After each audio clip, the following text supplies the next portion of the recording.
West here, reporting from Houston, Texas for Climate Desk. Now, one of the biggest uncertainties in climate science right now is the role of clouds. What better way to work that part out than flying right through them? That's what NASA scientists aboard this airplane think. Welcome to NASA's biggest airborne laboratory. You're coming with us today on an 8-hour NASA flight mission.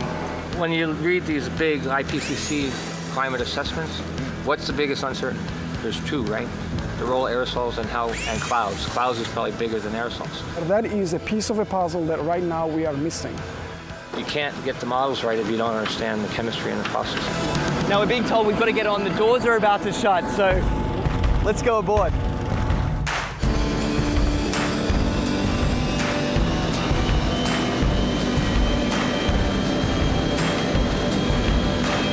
Every time you turn on the weather, every time you hear a climate change prediction, that information has to come from somewhere. And it starts by getting sucked out of the air from planes like this.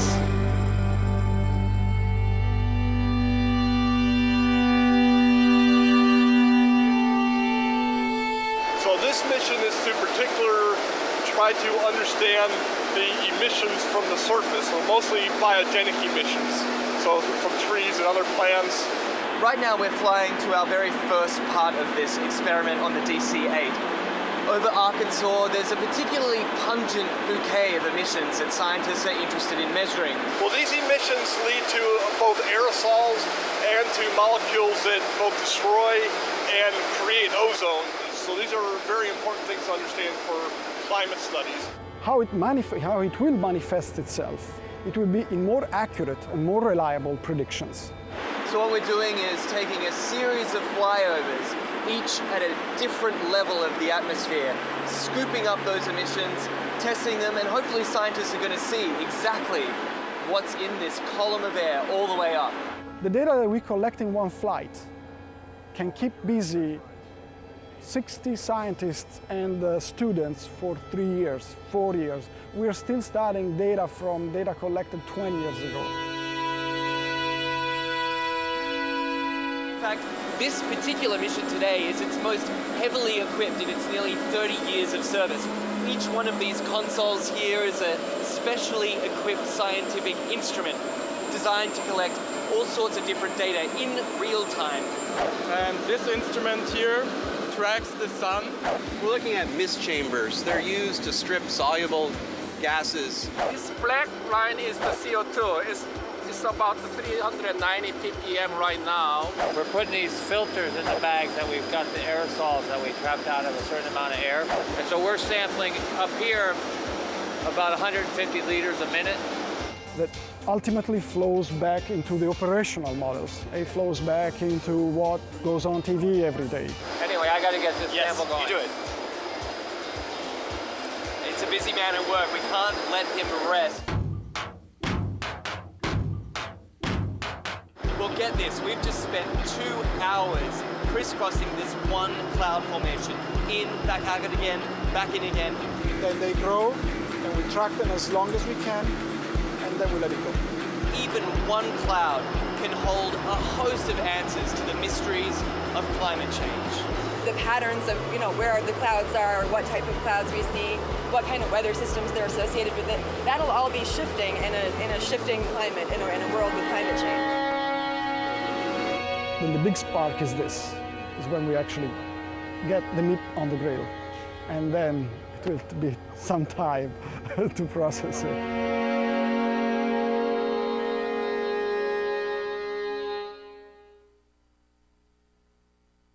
What the frack? What the frack? What the frack? What the frack? President Obama, are you fracking kidding me? Reopen the EPA studies. In Texas, Wyoming, and Pennsylvania. Fracking pollutes our oceans. Fracking poisons our water. Fracking makes climate change worse. Fracking relies on toxic chemicals that cause cancer. Ban fracking now. Ban fracking now. Go on. Ban it. Ban fracking now. Please.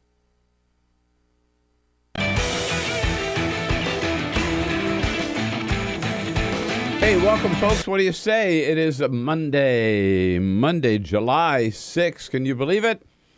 Here we are on Free Speech TV and worldwide on a video stream, Talker TV, youtube.com/Talker TV. And hope you had a great, great 4th of July weekend with family and friends and all the fun. Of course, the biggest news of the weekend. Yesterday, July 5, USA 5-2. The USA women's team romping over Japan in a glorious game up in Vancouver. Vice President Joe Biden was there to watch Carly Lloyd score 3 goals. I mean, she put that game away in the first 16 minutes. What a great, great victory. Meanwhile, over in Vienna, getting close to the extended deadline on the Iran talks. Secretary of State John Kerry is saying we're getting closer, but we still have miles to go. And he said, once again, the United States will walk away from a bad deal, keeping the pressure on Iran. And in Greece, what the hell's going on? It's hard to figure out, but the people of Greece overwhelmingly rejected the austerity package that the EU wanted them to accept to get their economy back on track. They said no, and the prime minister, who had promised to resign, threatened to resign if the Greek people said yes. Even after they said no, he still resigned. That country in more turmoil than ever today. The South Carolina legislature begins debate today on whether or not to take down the Confederate flag. They must, and I believe they will. And Pope Francis back in Latin America, starting a 3-country tour by landing in Ecuador yesterday to a huge, huge reception. All of that and more coming up here on The Bill Press Show. Thanks for being with us this Monday, July 6th.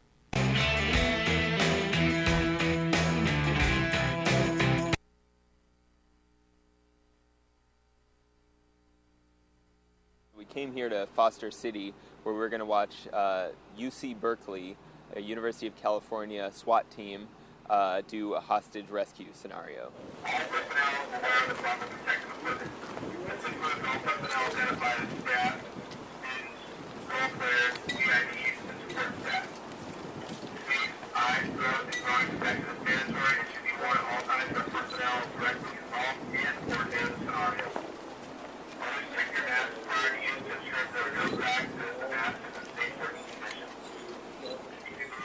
Should I put the water in there now? Yeah, go ahead. This is like some kind of chemical agent? Yeah. Copy, we're ready. I'm gonna get shot. I already know it, dude.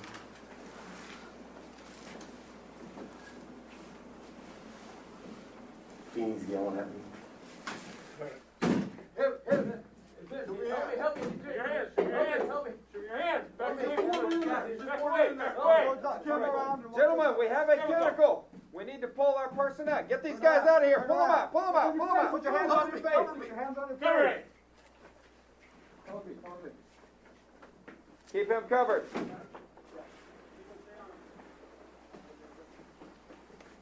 Your head up. He's got a shotgun back there. That's all right. Keep his hands up where we can. Hands on your face. Hands on your face. On your face. Someone cover me. I got a holster up, bro. Okay, pull him around the corner. Pick him up. Get him out of the building. Quickly. We've got this. Let's get that guy out of there. You, come towards us. Keep your hands on your face. Turn around. Face away from us. Back towards us. Quickly. Back up towards me. Quickly.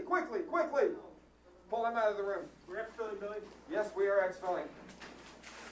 It was actually around 92, 94. There was an attack on the chancellor at his residence, which is on campus. And we realized at the time that we didn't have any resources to deal with that kind of threat when it took place. So, and I think about 15 years before, they had some kind of semblance of a SWAT team. So they regenerated the idea of activating a SWAT team. And then since then, you guys have kind of branched out to doing what kind of stuff? Well, since then, we train for everything. We train for every eventuality, barricaded subjects. Like I said, most of what we do is high-risk warrants.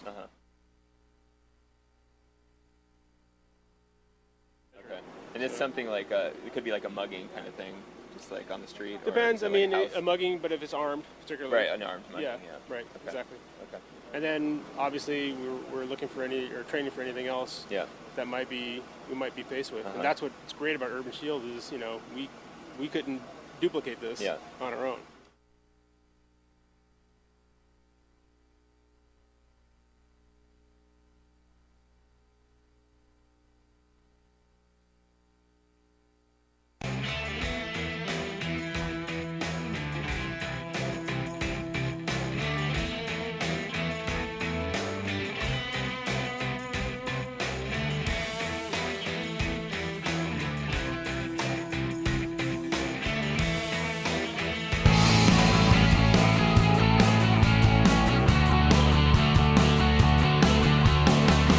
Broadcasting around the nation, on your radio, on your TV, and online.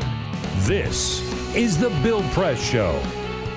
USA, how about it? Wow, 5-2 USA women over Japan. What a great game. Hello, everybody, and what a great way to start the week. It is the Bill Press Show on this Monday, July 6th. Here we are, all together again after a glorious 4th of July. I hope yours was as well and had a great chance to relax with your family, your friends, yourself, and just get a good long weekend with lots to celebrating America's 239th birthday, of course. Celebrating the big USA women's soccer team win yesterday, and also celebrating, of course, we were celebrating our 10th anniversary here on the Bill Press Show. With all of that, it did make a glorious 4th. It's good to see you back here on this Monday with lots to talk about. We are back in our studio here on Capitol Hill in Washington, D.C., here with you nationwide on your local progressive talk radio station. Here with you nationwide on the great 2 radio apps. If you're not lucky enough to have a progressive station near you, download the TuneIn app or download the iHeart Radio app and join us in Radio Land wherever you happen to be. We're also here with you nationwide on Free Speech TV, looking at you, and you're looking good this morning.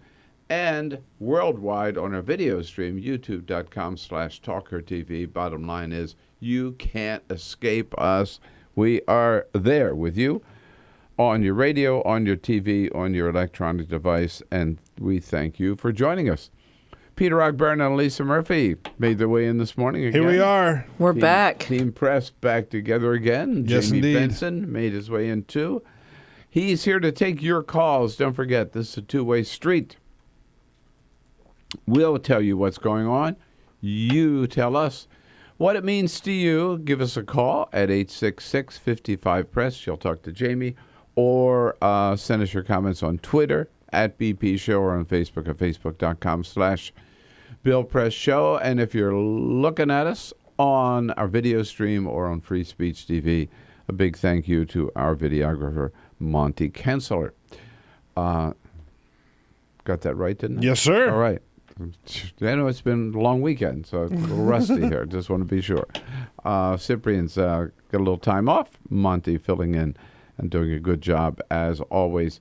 And how exciting was it? But you know, if there were any doubt which way that game was going to go, oh my God, yeah, it was a crazy game. It was over. Yeah.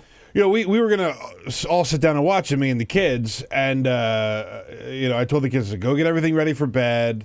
You know, I know it's a little early, but, we'll sit down and we'll watch the game, make sure everything's ready to go. So go get that done, and then we'll watch the game. By the time that they had finished up taking out the trash and getting ready for bed, they came down. It was 2-0. Yeah. I said, sorry guys. You already missed 2 goals. You missed the game. And then Carly Lloyd put in her third. And it was then, by that time, It was just a rout.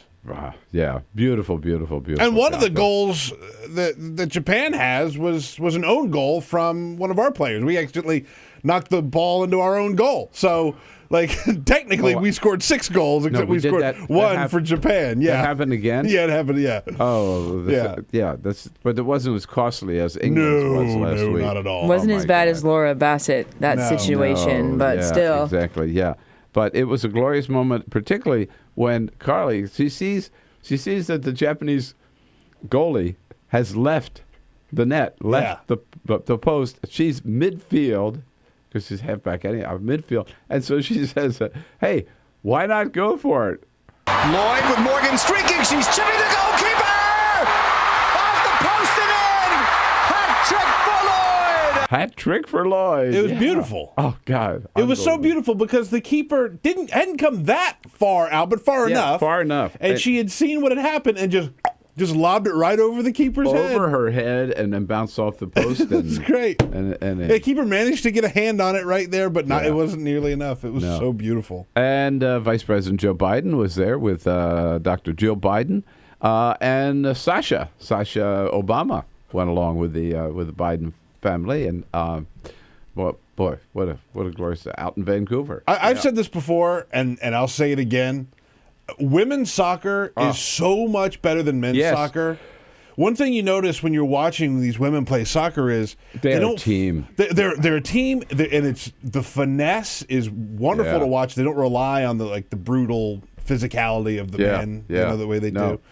And also, one thing that you notice is they don't flop around like the men. If you watch a men's game, the men drop to the ground and they're holding on to their knees and writhing around, and they eat up minutes off the clock. The women just play. They gut it out. It's beautiful. But last night, too, you can really see how ferocious our team is, because Japanese, they were really good, but they really didn't have, they would, play a lot of passing. There was a big passing game, but the ferocity really wasn't there, and you could see it on our team. Japanese women's team, they're a good team, or have been a good team. I mean, let's not forget, they went through this tournament the same way we did. Right. And boy, it was not even close. It never even looked close. Yeah. Well, so congratulations to us all, and thanks to them. But what a great show today. Larry Cohen, former president of the CWA, Communication Workers of America, and now a full-time volunteer for Bernie Sanders. And he was out in Iowa with Bernie over the weekend. He'll be here to tell us all about it. And we'll have our usual mix of very talented and informed reporters from The Atlantic, from Politico, and from the National Journal. But first... This is the Full Court Press. Just a couple of other stories making news while we're talking sports. Let's go to baseball because, this weekend is the Major League Baseball All-Star Game, this coming weekend. And it was announced last night, some of the starters, one of them being Bryce Harper from right here in Washington, D.C. He set a record, by the way, for the most votes for the National League. He racked up 13.9 million fan votes. That is the most of any player ever to appear on the National League ballot. Is that how they're decided? You can just get votes. You're on the team. Yeah, fan votes. Yeah, fans get to vote, and then that's how they choose who is on it. Bryce Harper, again, remember this guy is 22 years old. Yeah, he is having a hell of a season. In 75 games so far, he's hit 25 home runs, and he's just a phenom this year. So. 13.9 million, man. That's a big number. It was the 4th of July over the weekend, and one person who did not have a great 4th of July was a 22-year-old man by the name of Devin Staples. He is from Bangor, Maine, and some of his friends and himself, they were all drinking, and he had a great idea. He decided he was going to place a mortar tube on top of his head and set it off. Oh, yeah. This is really smart. This story does not end well. No. He died instantly from a fatal head injury caused by the explosion. Do not set fireworks off from your head, as if we had to remind people that. Apparently we do. So remember that for next year, folks. It's a terrible idea. Darwin was wrong. Darwin wins again. Darwin wins again. By the way, upset at the Nathan's hot dog eating contest. No. They have this every 4th of July. Yeah. What's more American than seeing who can eat the most hot dogs? Yeah. Joey Chestnut, the reigning champion, yes. He lost. No way. He lost to a man by the name of Matt Stoney. a young man who came out and ate 62 hot dogs. Chestnut was only able to eat 60. They were the only two who really had a shot at the title. They were neck and neck for much of the event. But yeah, 62 hot dogs this guy ate. Can you believe it? No. Joey. Man. Joey Chestnut. The king. Yep, see, he was the competitive eating champion. He was resting on his laurels. He hadn't been practicing enough. And to think, you eat 60 hot dogs and you lose. What's a worse feeling than that? Well, on the political front, we are so excited by our Bernie, the way our Bernie is doing. But I got to ask you about this. At the same time, more and more people are coming out. Now that Bernie's doing so well, and we're so excited about it, and we know you are too, I'm sure you've heard the people coming out saying, oh, this is not good because Bernie is too extreme for the Democratic Party. It would be a disaster if Bernie were the nominee. Do you believe that? 866-55-PRESS. That's where we want to start this Monday. But, of course, you know that Bernie, he's just caught on fire. I mean, his campaign is just every day you turn around, and there's some new good news. Of course, in terms of crowds, he's getting the biggest crowds of anybody. I mean, forget Marco Rubio, right? Forget Chris Christie. Forget Hillary Clinton. Bernie Sanders last week in Madison, Wisconsin, 10,000 people showed up. In Council Bluffs, Iowa, that was a 10,000, by the way, the largest crowd of any candidate for this 2016 race so far.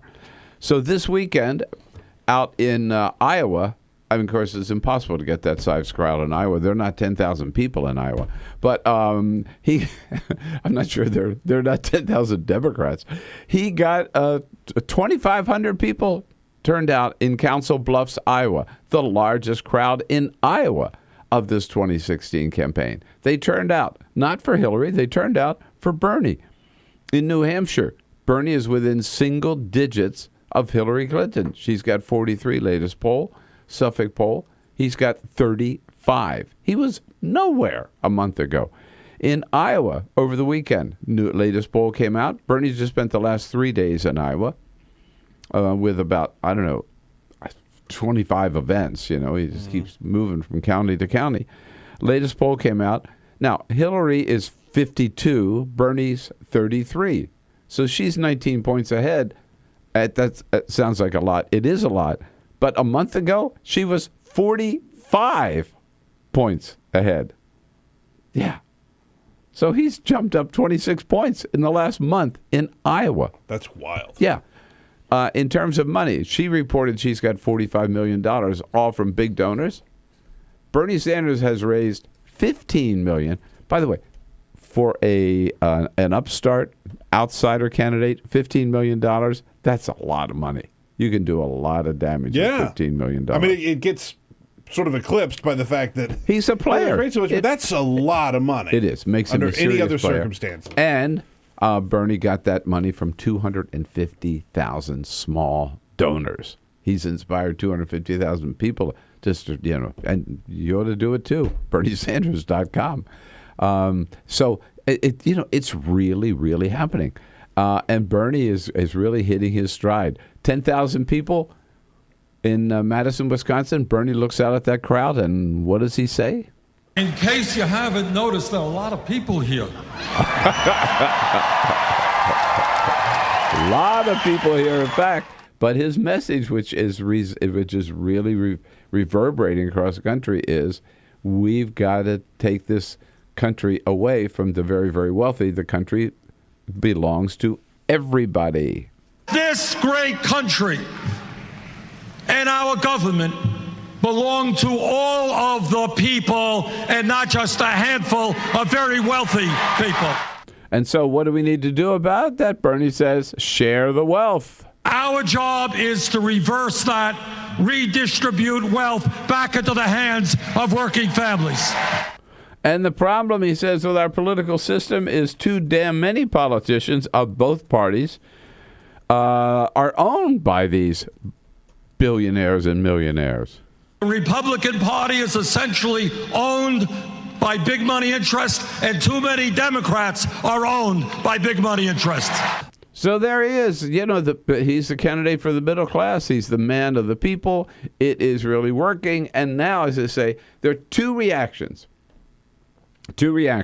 But the reaction really to Bernie, the one that really bugs me, is the one that we keep hearing now. And we saw it this morning on Fox News. The headline was, Bernie, too extreme for the nation.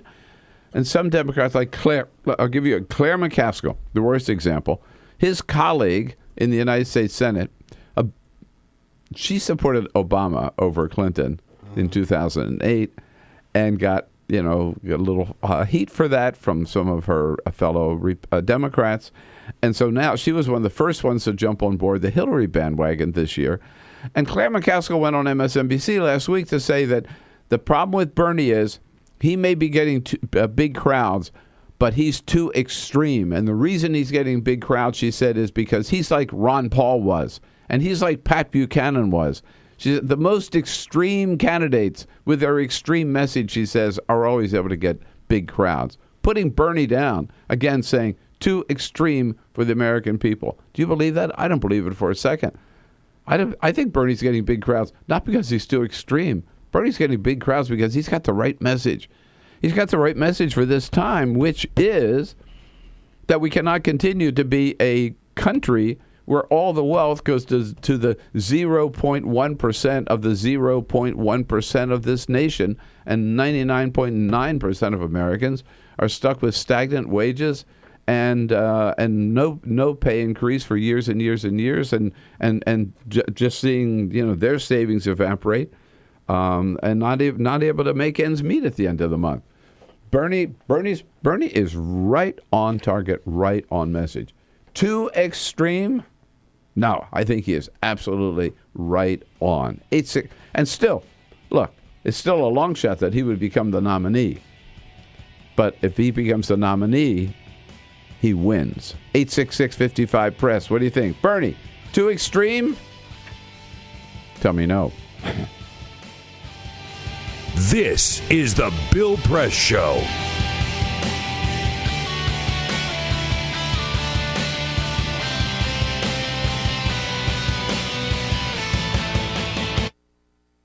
Silicon Valley's Santa Clara County is often portrayed as a role model for the rest of the country. The county has some of the highest salaries and most expensive real estate in America, thanks in large part to the phenomenal success of tech companies such as Google, Yahoo, Intel, Adobe, and of course Apple, the nation's wealthiest and most profitable company. But Santa Clara County also has a more unseemly distinction. I'm standing near downtown San Jose, inside what is by some accounts the largest homeless encampment in America. Jungle, as it's known, occupies a 65-acre stretch of creek where about 300 people live in makeshift structures. It's less of a homeless encampment than a full-blown shantytown.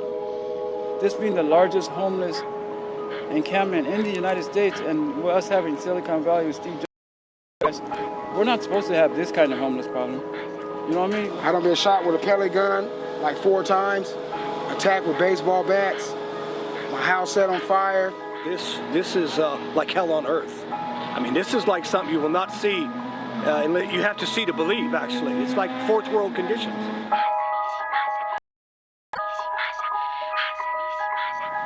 Hi, have you ever heard of a place called the Jungle? Sorry? A place called the Jungle, have you heard of it? We're not making enough money really for conventional homes or housing, and we make too much money for subsidized homes. So we're kind of, floating between the oil and the water. We told the landlady here if it would be possible to continue staying here. She said, no, you got to go. I already rented it out. We went and loaded things into a storage facility, and it's still there. And all the campgrounds and things that we saw were too far out of the city, like KOAs and that sort of thing. So what we decided to do was to move into the jungle. So that's what we did. A few days ago, a woman named Lydia Hernandez was robbed inside of her tent. When she refused to hand over the money, the robbers slit her throat. When she still fought back, they bashed her head with an axe. She died a few hours later. Residents say that the police never come into the jungle, so they have to fend for themselves. There's no law down there except our own, right? There's no law, so we could smoke dope all day in the open. You know, the dope dealers ain't scared because they're secure. We go to the Fairmont Hotel and have a brunch or do a philanthropy. That's not going to cut it. We need billions of dollars to go into the inner cities and go into the jungle. Silicon Valley, the Bay Area is known for its innovation, its progressive thinking. It's one of the most progressive pockets in the United States, if not the world, and certainly one of the wealthiest. If we can't do it here, it won't happen anywhere. It's got to happen here.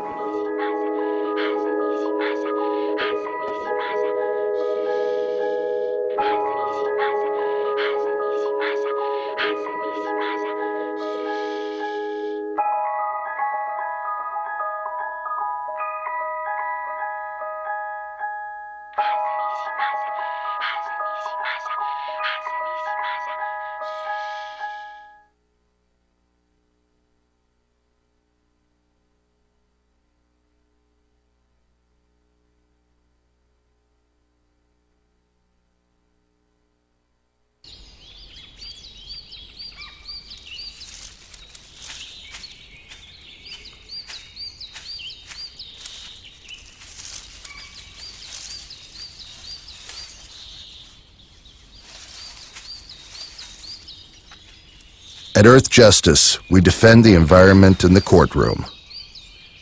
Join our fight. When you take a seat, you take a stand. Earth Justice, because the Earth needs a good lawyer.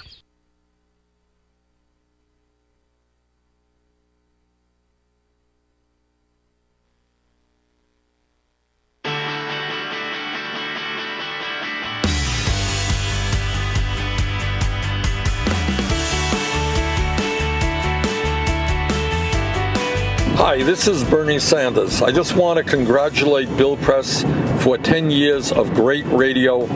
Bill, the progressive community needs your voice, and thank you so much for all that you're doing. Take care. There he is, our Bernie. No. We are not saying nice things about Bernie this morning because he recorded that spot. Independent of that, but we thank you, Senator Sanders, and proud to be part of your team. But we're talking about Bernie and the fact that so many people are saying, I want to ask you whether you think Bernie is too extreme. Democrats are saying this. I think they're nervous about him, saying, trying to paint him as an extremist, as the Pat Buchanan of today or the Ron Paul of today. No, Bernie is right on target. He is right on message.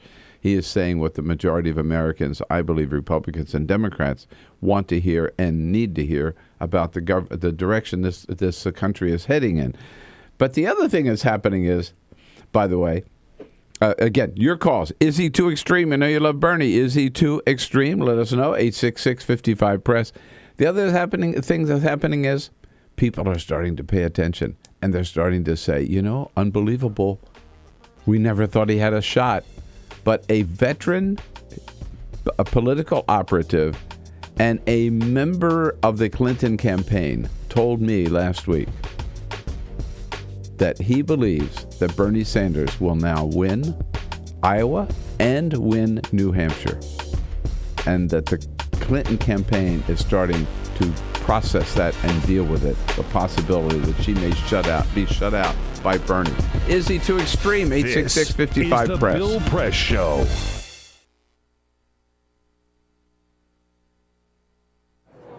Officer, were you the one who arrested me? You gonna shake my hand?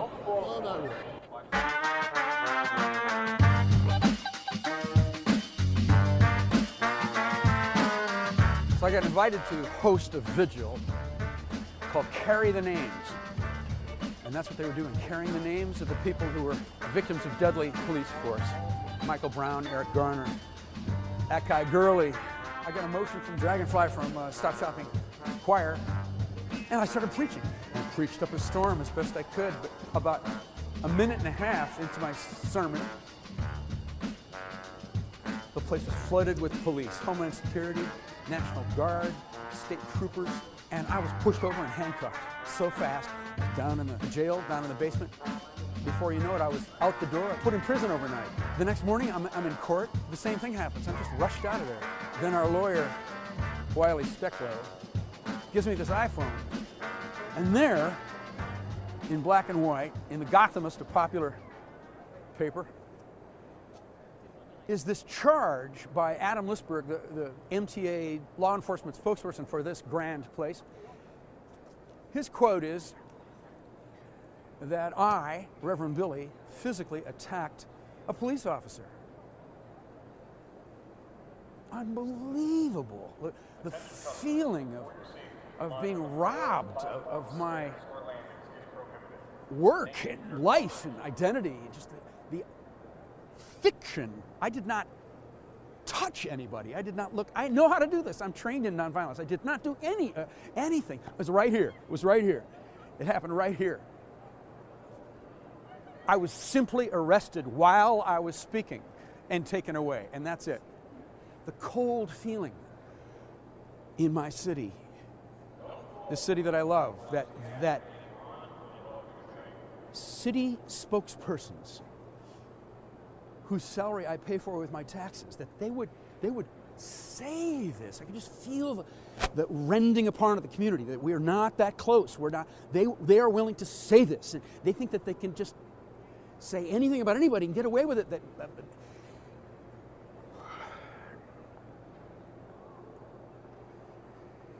So we have something in the Church of Stop Shopping called radical forgiveness. Amen? Cops and bankers love their children. I forgive the police. We gotta love them too. Cops and bankers love their mothers. But I'll stay radical. Mothers love their brothers. We gotta love them too.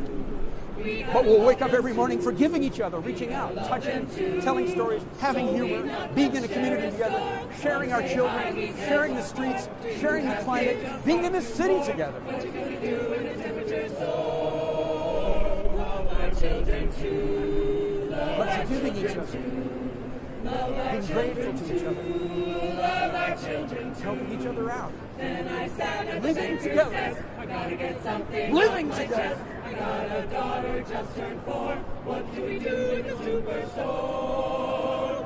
What do we do with the blood and the gore? The water's rising through our door. Love our children too. Love our children too.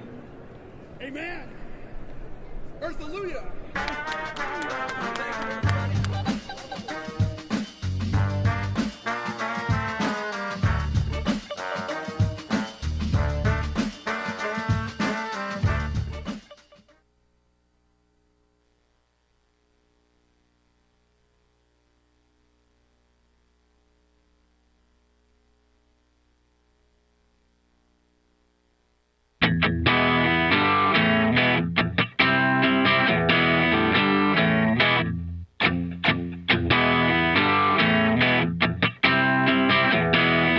The most valuable morning radio show, according to The Nation magazine. This is The Bill Press Show.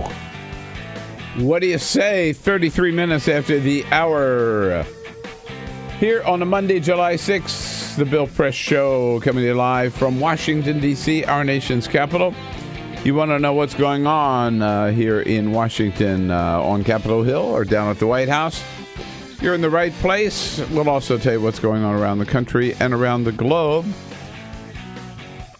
And we're brought to you today by the American Federation of Government Employees, the good men and women of the AFGE under President J. David Cox, proud to work for America every day, keeping our government going.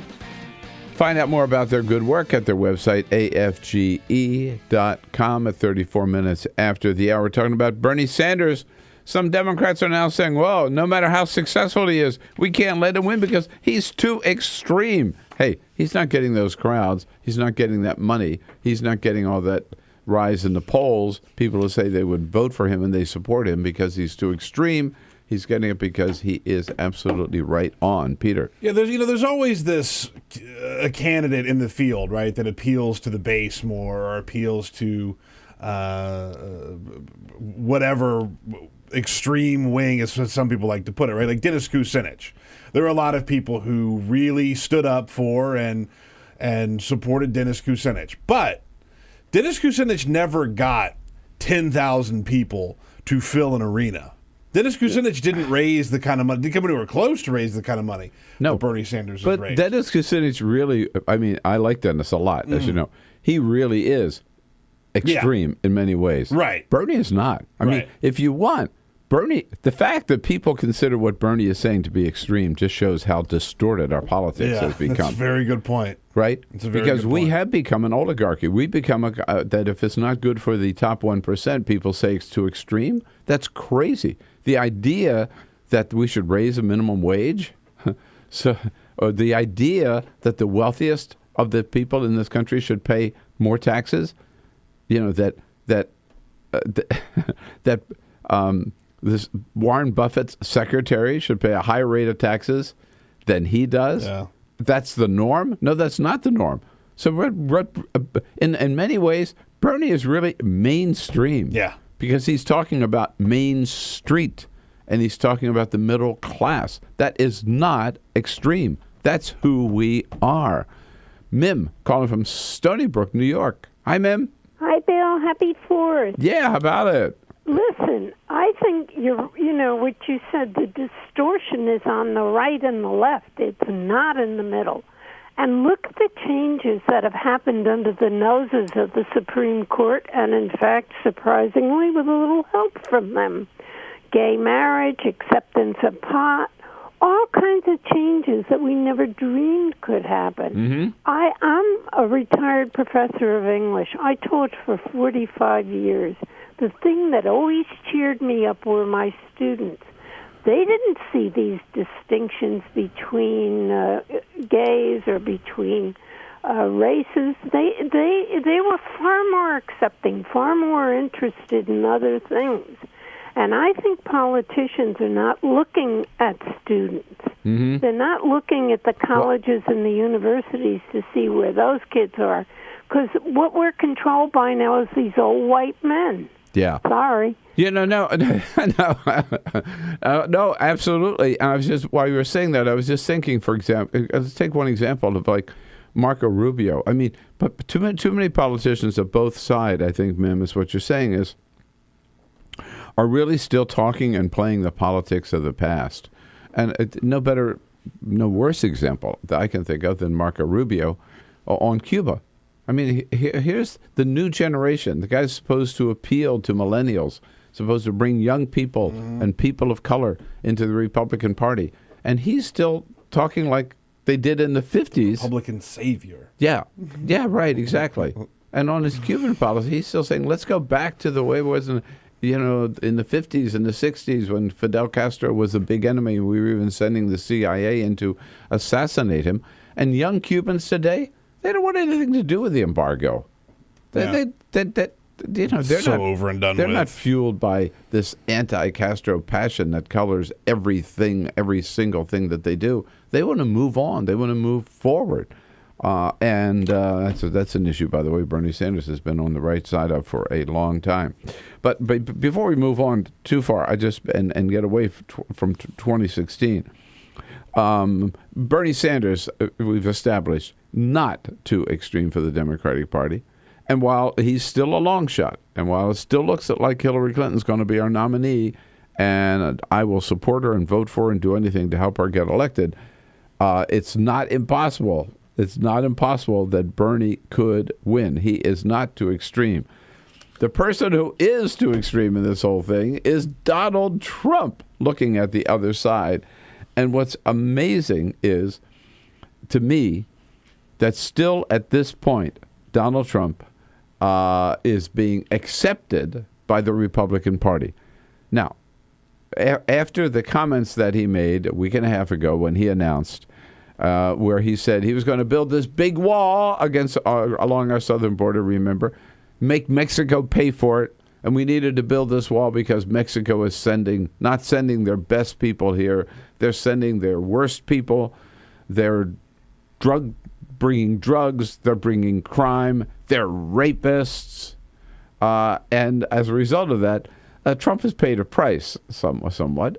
He lost the Miss USA pageant on NBC and Univision. He lost the Miss Universe pageant. Many of his corporate sponsors have dropped out. Countries have dropped out of the contest. There are petitions now. There's this huge hotel that's going into Washington, D.C., the big Trump sign out in front of it, right? So there are petitions now to try and get businesses that were going to open inside that hotel to not open there anymore, including restaurants. And they're taking it very seriously. He's going to lose a lot more business because of this. He's lost the host, Thomas Roberts, of the event. And Macy's is not selling his ties anymore, right? Whoever would buy a Donald Trump tie, I don't know, in the first place, right? But for a while, all those corporations, but for a while, the Republican candidates running for president were really silent about Donald Trump. It's only this last weekend, now that they see all the corporate negative response, that some of the candidates are speaking out. Here's Jeb Bush. No one suggests that we shouldn't control our borders. I mean, everybody has a belief that we should control our borders, but to make these extraordinarily ugly kind of comments is not reflective of the Republican Party. Trump is wrong on this. He's wrong on this, says Jeb Bush. Mitt Romney echoes that. Yes, I think he made a severe error in saying what he did about Mexican Americans, and feel it was unfortunate.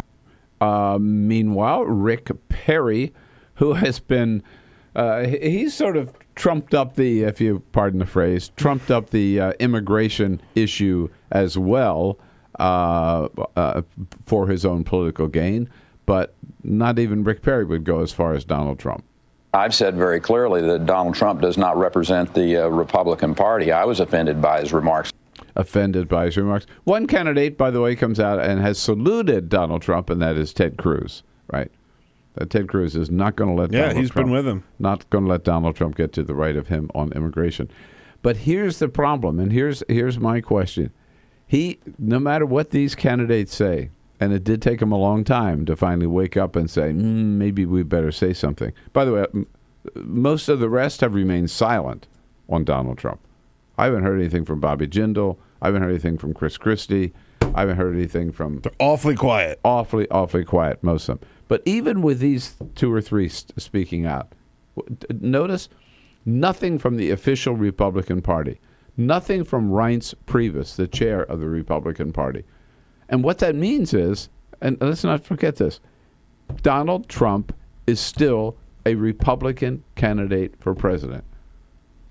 And it's a question that's been bugging the hell out of me.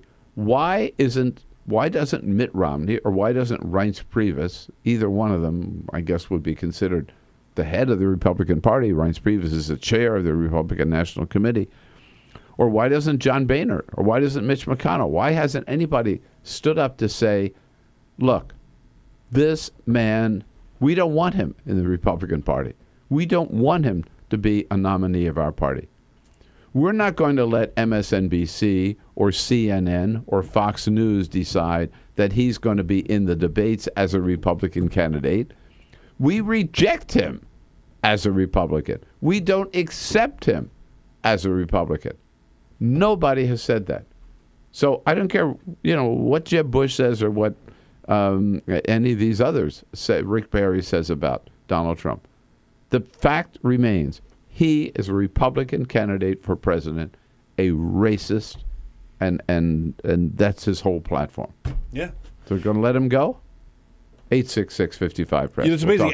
Afterwards, after all this has bit him in the ass, as it has, he said over the weekend, quote, I didn't know it was going to be quite this severe, but I really knew it was going to be bad. Yeah, talk about a surefire sign that you are not ready for prime time, that you think that you could just mouth off and say whatever you want and then not take any heat for it. Yeah, I didn't think it was going to be quite this severe. He says after 10 days of doubling down on it, yes, by the way. Yeah, exactly. All right.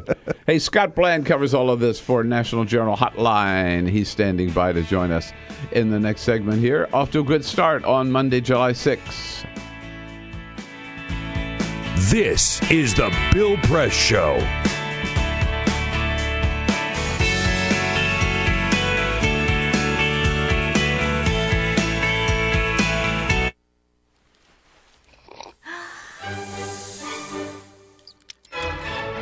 When I started learning about nutrition, about which, by the way, much less is known than you might think.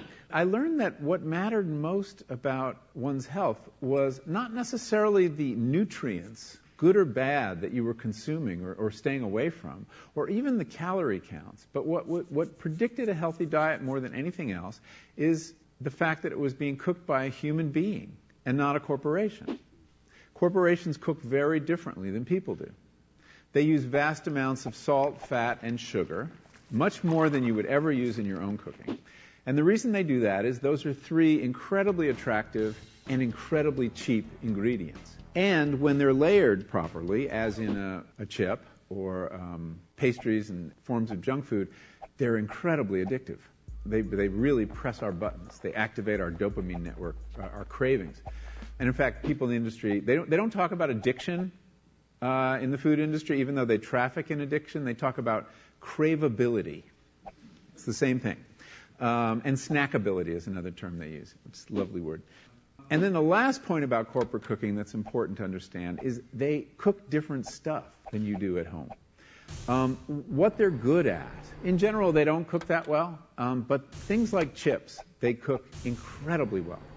And here's a classic food that if you make it yourself, if you've ever made French fries, you have to wash the potatoes, you have to peel the potatoes, you have to slice the potatoes, you have to fry them in a lot of oil, you have to spatter your entire stovetop, you have to clean up, and then you have this pot of oil you have to get rid of. I mean, it's really difficult, and it's a pain. They're wonderful, but it's a pain. And if you make them yourself, you'll only eat them every 6 weeks, 2 months, because it's too much work.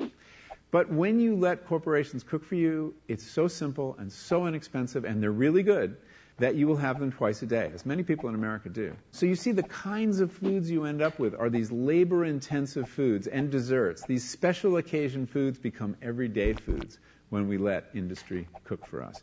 Eat anything you want, just cook it yourself.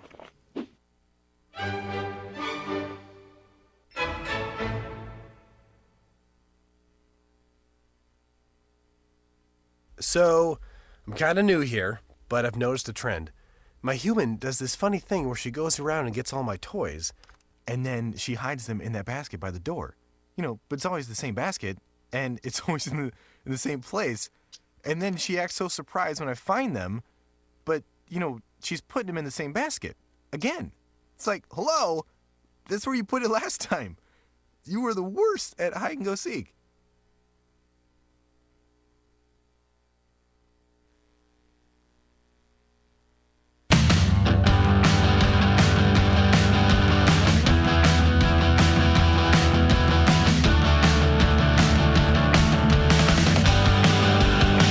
On your radio, on TV, and online. This is The Bill Press Show. You got it now for 12 minutes before the top of the hour here on this Monday, July 6th. We were talking about Bernie Sanders and Donald Trump. Let's not forget, we have a new candidate for president over the weekend. Yeah, announcing Thursday afternoon, I think it was, right? We were talking about... Way to capture that news cycle. Another Democrat, Jim Webb. Scott Bland covers the political scene for Senate races, House races, and the White House for the National Journal, editor-in-chief of the National Journal Hotline.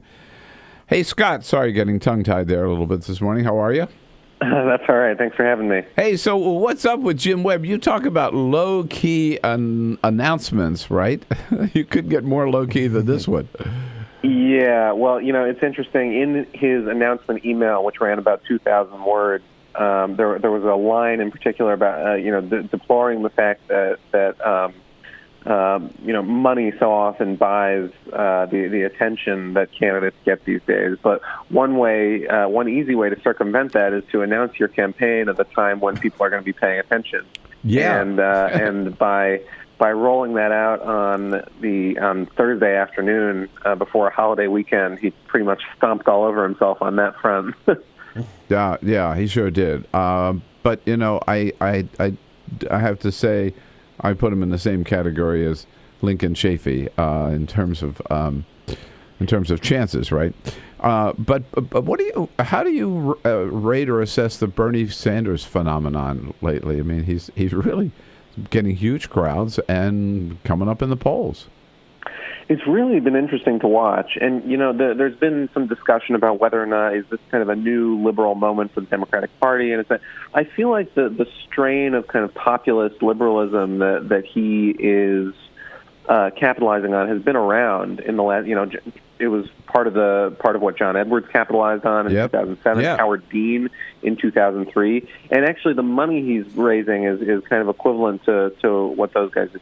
Now, the other aspect of this is that neither of them got the nomination, right? And so there's obviously some work to do on that front. But in terms of the crowds he's been drawing, 10,000 in Wisconsin, $15 million raised in the second quarter, those are impressive numbers. Yeah, right. For any challenger, they are any outsider, they really are. So over the weekend, 4th of July, and Hillary Clinton is out like a lot of other candidates, marching in the local Independence Day parades. Oh boy! But she didn't want the media to get too close to her, right? So they put up I read a rope line. A moving rope line. A moving rope line. Yeah, right. And so there are all kinds of farcical pictures of it, and it just came out last night that the Clinton campaign is, changing its media strategy. One of those enormous ships that takes 3 months to change direction. They're going to start giving national media interviews, kind of acknowledging a lot of the criticism that's been leveled against them for the last 3 months since she launched her campaign, and so we'll see what happens with that. But I think it's just there are all sorts of ways in which this election is kind of an unprecedented situation, and that's great for her in terms of the money she's raising is about equivalent to what the Democratic Party has to offer. Generally, the lead in the polls she has never been seen before, even when Al Gore ran for president in 99, 2000. Well, so I want to come back to this rope line. Was the rope line, is this part of the strategy of allowing the media to get closer to her, or keeping the part of the media away from her? I think using the word strategy to describe what went on with the rope line would be a deep I got it. Yeah, right. Insult to the word. It was just somebody's stupid mistake at the time. Listen, I know we don't have time really to get into this, but at the last cycle, everybody said, well, 2016 is going to be a better year for Democrats, the map, in terms of Senate races. Is that still the case, do you think? Yes, it's definitely the case. However, that comes with caveats. It's difficult to imagine Democrats winning the Senate if they don't win the White House. So that's the first one. Yeah. And then the other big news that we're awaiting this week is that Republicans have locked up a very good Senate challenger in one of the only states where they're going to be going after a Democratic seat, and that's Nevada, where Congressman Joe Heck is poised to announce a campaign. And he's held down a district that Obama carried in suburban Las Vegas. He's known as one of the Republicans who's been paying attention to Hispanic outreach long before the party kind of woke up to the fact that they needed to be doing that. So that could be a very interesting contest to watch. And that's for Harry Reid's seat, right? That's right. That's right. And on top of that, he's going to be running against Catherine Cortez Masto, who could be the first Latina senator. So a lot of interesting angles there. All right. Well, we're going to have to devote one segment coming up here just to run through some of these Senate races, because right now we are, again, out of time. Scott Bland, thanks for joining us. Editor-in-Chief of the National Journal, National Journal Hotline at nationaljournal.com. This is the Bill Press Show.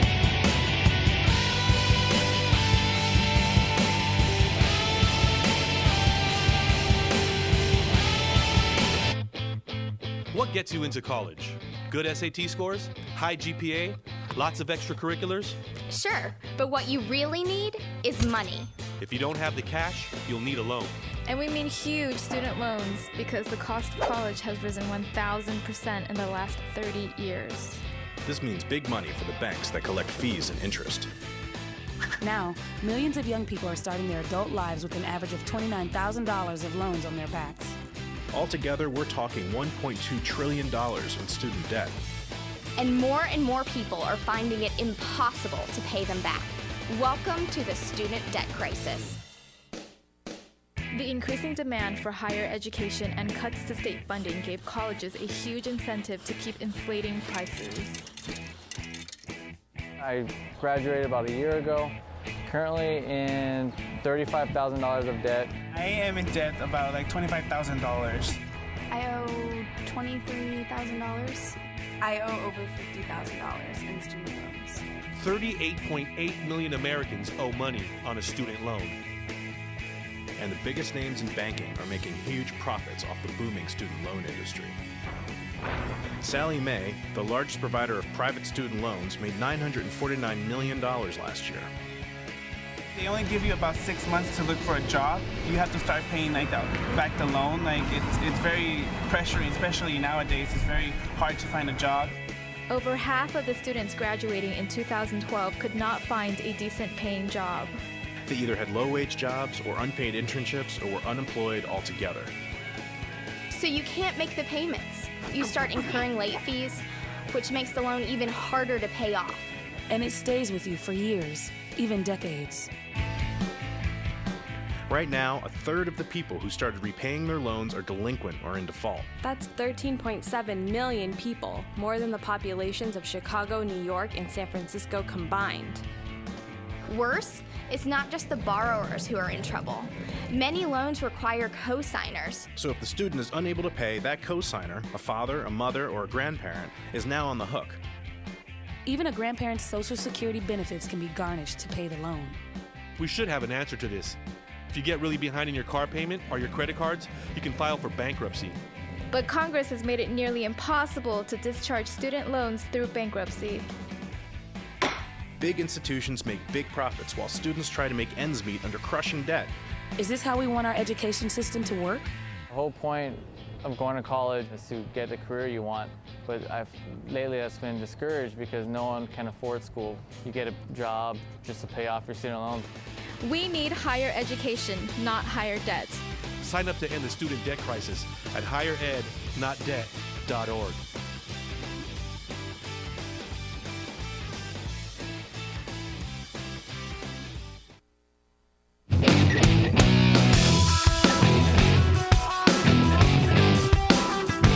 This is the Bill Press Show. The great one and only Christine Brennan joins us at the top of the next hour to talk women's soccer. Speaking of the Women's World Cup, you know, Vice President Joe Biden was there. Yes. As we discussed, he was there with a lot of different people. He was there with Mia Hamm, former women's soccer star, and men's national star Kobe Jones. Biden, however, before the game predicted that the U.S. would win by 1 goal. He said he predicted it would be a 2-1 match with the United States winning. So he was very happy to see that he was wrong. In fact, he's recorded the reports as Americans kept racking up goal after goal. Biden kept cheering, one more goal! He couldn't get enough of them. The final score was 5-2, proving that Biden was a little off in his prediction. I think his son Hunter was there with him. Him. A couple of his grandchildren. Of course, he was there with Dr. Jill Biden, who was the official U.S. representative, the ambassador. Joe was just along for the ride. Yeah. And daughter Sasha Obama was there. Yes, How about it? Yes, let's come back, talk to Christine Brennan.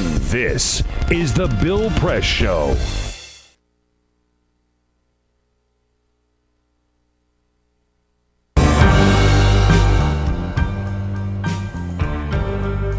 I'm a Piston fan.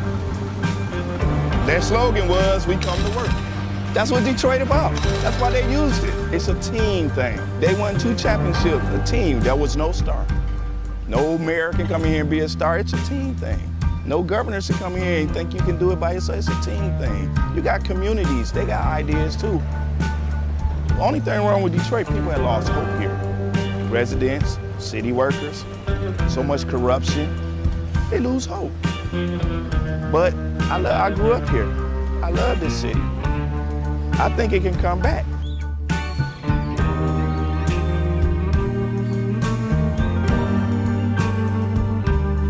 Been working for the city 24 and a half years. Within the last 10 years, we've took 4 pay cuts and then an additional 10% wage cut. I've lost a home. When you take all of the decisions out of the city of Detroit, all of us, then what do you have? Exactly what we got. A lot of problems. Every time the city seems to fall into a problem, it's always on the backs of us workers. You wake up out of a dead sleep and you jump behind the wheel and take off driving and try to get everybody there safe, not knowing really what you're pulling up to. I'm not eligible for Social Security, so the pension is my sole salary at this point. We've been in business here 39 years. We've seen a lot of changes in Detroit. The area was a lot of industry, a lot of city workers. It's getting very tough for the city workers. It's getting tough for us as a business people. Response times are increasing because of the closing of companies, which takes your insurance rate through the roof. So all the things that affect us affect the citizens. I worked for the city in different capacities for 29 years. I feel like an old jacket. They use me up and they throw me away. In my condition, nobody's gonna hire me. I'm 68 years old. Half the times, I can't get my blood pressure medicine. It's either feeding myself, blood pressure, or paying bills. $754. By the time they take all the deductions for I have my car insurance, my house insurance, and my health insurance taken out. So the time they take all that, I'll get about $300 after they take all that out. I don't understand it. I can't see how the governor is allowing this to happen and what they're doing and they want to blame it all on the seniors. Not only the seniors, but the city workers. And we worked hard. I know I worked hard. I've been in Detroit since 1946. I was 14 years old when I came in. I don't live large at all. I wish I could. I don't know when the last time I've been shopping. I only get $1,100, and I'm 81 years old, and I need every penny that I can get and that I do get. And I'm very, very upset about the idea of them taking away my pensions that I worked 30 years for. I think it's terrible that they talk about Detroit like they do, because Detroit has been very good to me. I have a lot of city workers coming in with their uniforms on, Detroit Water Department, Police Department, Fire Department. I get a lot of people, the Border Patrol come in. So if I lose that customer base, I'm going to be in a position where I might have to close down. If they take away their pensions, if they start cutting jobs, it's going to cut into a large percentage of not only our business, but other businesses that are in the city of Detroit. We're here. We've been here for 26 years. We're still trying to do business in the city. Detroiters are survivors. They tough, they adapt, but only can do so much when your politicians ahead of you and the same team. We're not gonna let Detroit be erased, bulldozed, or whatever. We're gonna fight to the bitter end. Detroit gonna survive.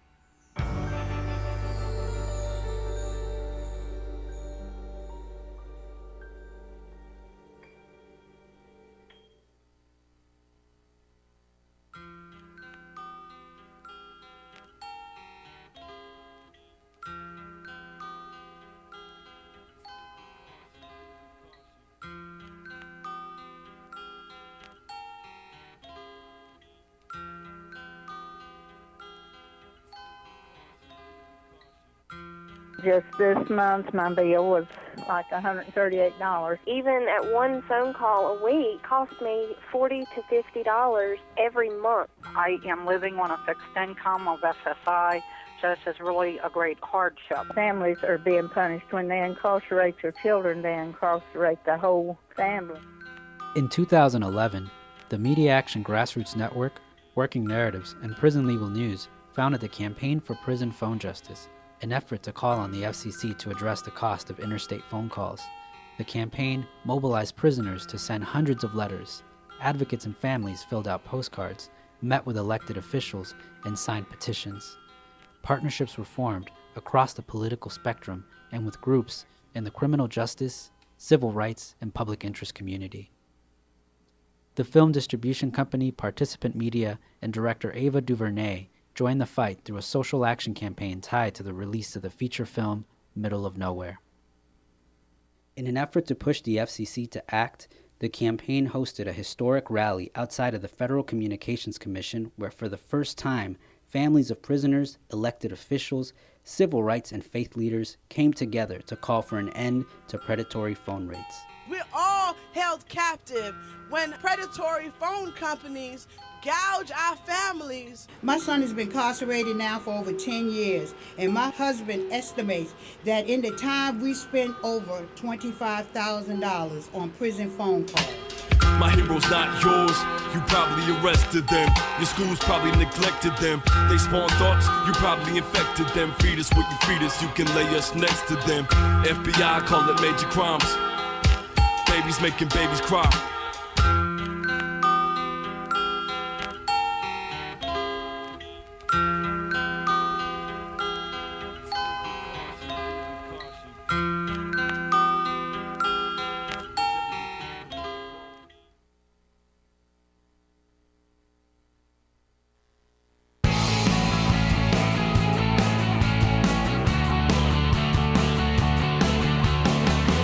Broadcasting around the nation, on your radio, on your TV, and online. This is the Bill Press Show. USA women's soccer. USA team winning the World Cup handily, 5-2. What a great way to end the 4th of July weekend. Hello, everybody. And we begin the new week here on this Monday, July 6th.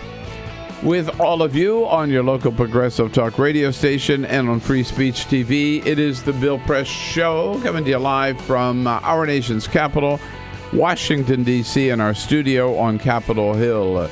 Great to see you today. Hope you enjoyed the weekend. Had a great time. We certainly did. I was up at the beach in Rhode Island with a lot of good friends and family. Had a great time. And good to be back with all of you on this Monday. We look forward to hearing from you at 866-55-PRESS on what you think about the news of the day. And we look forward to getting your comments also on Twitter at BP Show and on Facebook at facebook.com/Bill Press Show. Our team is in place here, ready to go. Well, almost 3 out of 4. Peter Ogburn and Lisa Murphy. Yo. Hey, good morning. Here we are. Good weekend? Yes, sir. Great weekend. Yeah. A little 4th of July action. Nice to have that. Nice. We had a rainy. Yeah, it was pretty rainy. Not up in Rhode Island. No, it was beautiful. It rained all day on 4th of July, hit or miss, and then it cleared up in time for fireworks here, which we watched on TV because of the rain. Because of the rain, right? We had fireworks all over the place. From our front porch up there, we could see fireworks on Block Island, on Long Island, on Fisher Island, from Watch Hill, and from Misquamicut. Oh, nice. I mean, so that's a couple different, you look all around. Panoramic view. Great. God bless America. Jamie Benson here as well to take your calls at 866-55-PRESS. Cyprian's got a little vacation time. Monty Kensler here filling in as our videographer. We're going to talk women's soccer with Christine Brennan from USA Today right here at the top of the hour. Very excited about that. Larry Cohen, former president of the Communication Workers of America, is just back from Iowa, where he spent the weekend campaigning with and for Bernie Sanders. And we'll have reporters in from Atlantic and from Politico as well. But first, this is the Full Court Press. Just a couple of other stories making news. Swiss pilot Andre Borschberg took off from Nagoya, Japan, about a week ago, with the intention of flying all the way to the airport just outside of Honolulu, flying his plane, the Solar Impulse 2. It's called the Solar Impulse 2 because it is a single-seat aircraft running exclusively on solar power. And this, he's gone all the way around the world. Well, he's got a lot longer to go. The full flight is going to be going from Honolulu to Phoenix, Arizona, and from there all the way to New York, and again all the way. And that will be the end of the road. That's going to be the end of the road for him. Yeah, but he's going all the way purely on solar power. So congratulations to the pilot again, Andre Borschberg, showing that this renewable energy is sustainable. Man, how cool! Weird story from the sports world. The New York Giants' Jason Pierre-Paul had a hell of a 4th of July. He suffered a severe hand injury in a fireworks accident. He was lighting off firecrackers, large firecrackers, and in fact, it was so bad he had to be taken to a hospital in South Florida. Not sure exactly how extensive it is, but he suffered burns on his palms and 3 fingers and nerve damage in 1 finger. So he's not going to lose any of his fingers, and the Giants said they think he's going to be okay. But please, folks, be careful with the fireworks for crying out loud. Let the professionals do it and enjoy watching. Yeah. Right? Yeah. Don't... And what a weekend for the San Antonio Spurs. You know I was going to do this, Bill, because the biggest free agent out there in the NBA was LaMarcus Aldridge. Who was going to get LaMarcus Aldridge? Where was he going to go? Turns out he wanted to go with a winner. He went to San Antonio. He said no thanks to both the Phoenix Suns and the LA Lakers. So he is moving to San Antonio to work for them. Also, another interesting little San Antonio. I'm glad you get a little satisfaction after the last season. After all, look, the Spurs we didn't go as far as I would have liked in the playoffs, but look, we got LaMarcus Aldridge now, so maybe we'll go a little bit farther. Also, another really cool story out of the Spurs. It was announced on Friday that Becky Hammon, who was the assistant coach for the Spurs, the only female coach in the NBA, she's going to be coaching the Summer League for the San Antonio Spurs when they play in Las Vegas. So that they're going to be answering to her. She's going to be leading that summer squad. So good for them. All right. Yeah. First female head coach in Summer League history. Peter. Yes, indeed. Thank you. And but not all of that sports news was eclipsed by the great victory yesterday. What a glorious moment it was. And how lucky we are today to be joined by a wonderful, great friend. She is, of course, sports columnist for USA Today, and she also is a sports commentator for CNN, ABC, PBS, and NPR. She wears so many hats, and she still made time for us this morning, the one and only Christine Brennan. Hi, Christine. How are you? Hey, I'm fine, Bill. How are you? I'm doing great. Thanks so much for joining us. Boy, I guess the motto or the goal of the team was, let's just do it strong and early yesterday, right? How amazing was that? 4 goals in 16 minutes. I mean, all your listeners know this, Bill. No one scores in soccer. Right? That's right. That's right. Yeah. It's 1-0. You know, is it Brits say 0-0? I mean, it's like such a cliche, but it's also so true. And this was the opposite. 3 minutes in, Carly Lloyd. 5 minutes in, Carly Lloyd. Again, then it was Lauren Holiday with the 3rd goal, and then, of course, Carly Lloyd with that goal from midfield, 50 yards. Unbelievable. The Japanese goalkeeper sneaking out, coming way off her line, out of the goal, and Carly Lloyd takes advantage. She was on fire the way I mean, we could really make a top 10 list, not that I'm going to be able to come up with it right now, but of the great sports performances we've seen, male or female, and that Carly Lloyd is right there in that top 10 in history. And she had the opportunity to score at least 2 other big goals. She could have walked away with 5 goals about in that game. It was one of the most amazing performances I've ever seen. Right, in a sport where people don't score goals. Right, exactly. Right, right. I mean, it's up there, you know, with a basketball player, you know, getting 70 or 80 points in a game. I mean, it's that kind of amazing. And here's the thing about Carly Lloyd, and I told people this last week, she scores goals. That's what she does.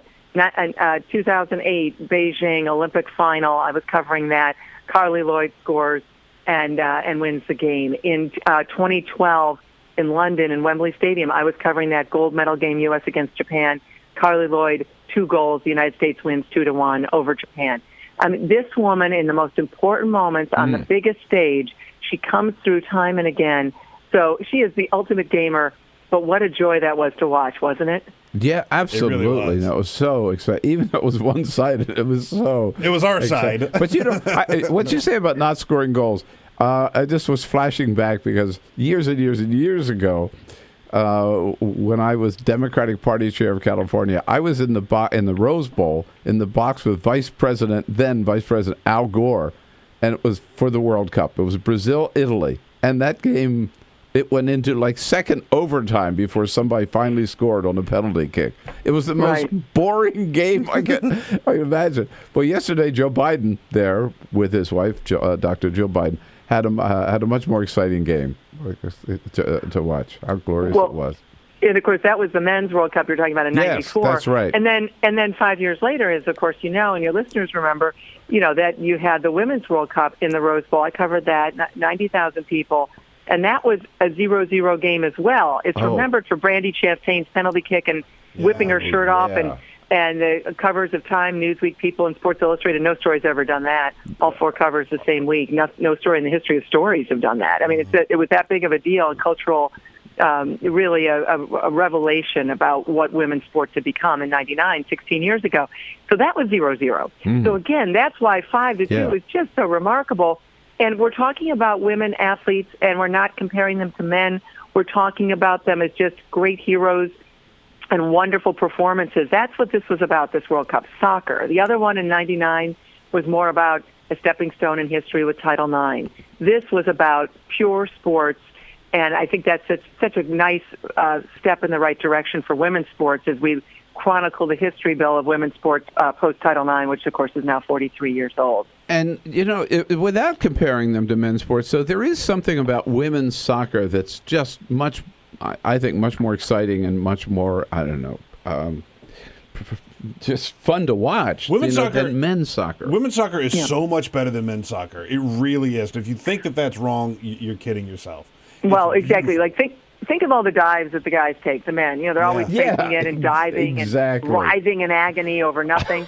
and here, you've got, I remember one of my favorite stories about Abby Wambach, who, of course, finally got her World Cup, age 35, and one of the greats. I know her well, and I've seen her with kids, and she's just the best role model. But a great story a few years ago, she got her head split open, and she left the game for a couple of minutes. They stapled her head shut, and she went right back in the game. Wow. Wow. Yeah, there were a couple of instances where, there was I forget which team it was. There was a woman that was playing with a head wound. She had a big bandage wrapped around her head. She came right back into the game.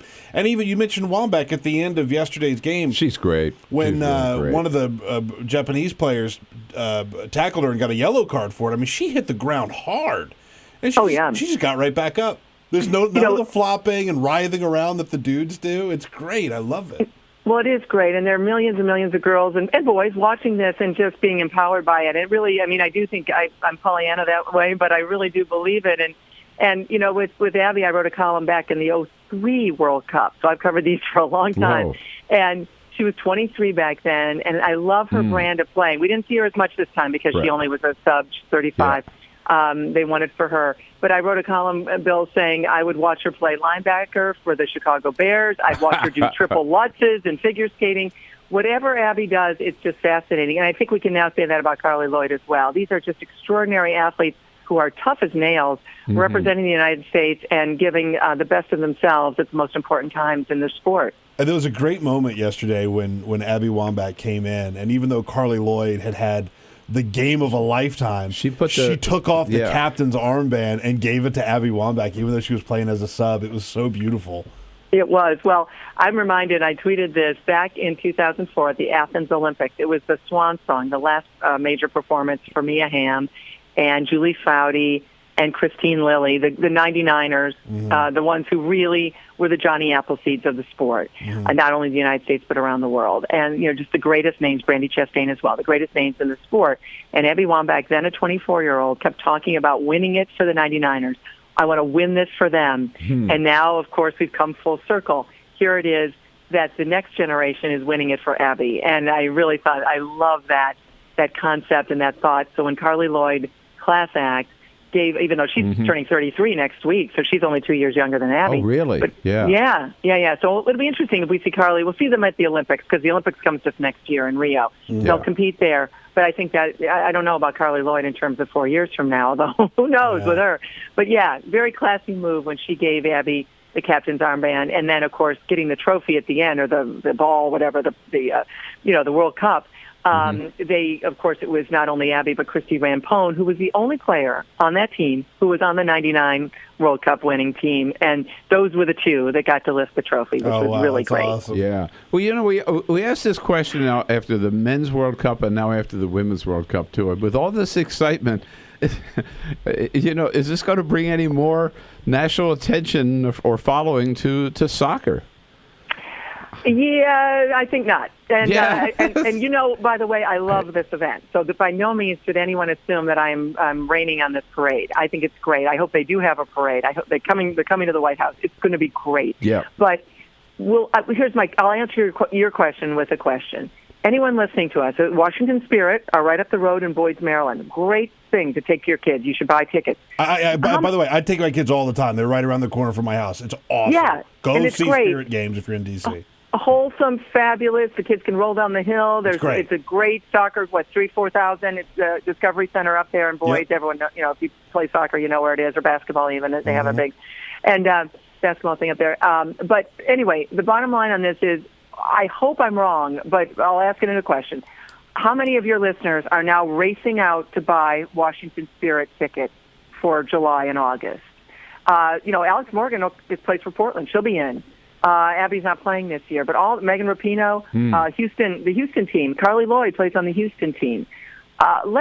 Will there be a spike in tickets? I hope so. I'm not so sure. Yeah, I think what this is nationalism, and it's the greatest. And we love this, and you can then love it, Bill, as a one-off. Let's accept this as it was.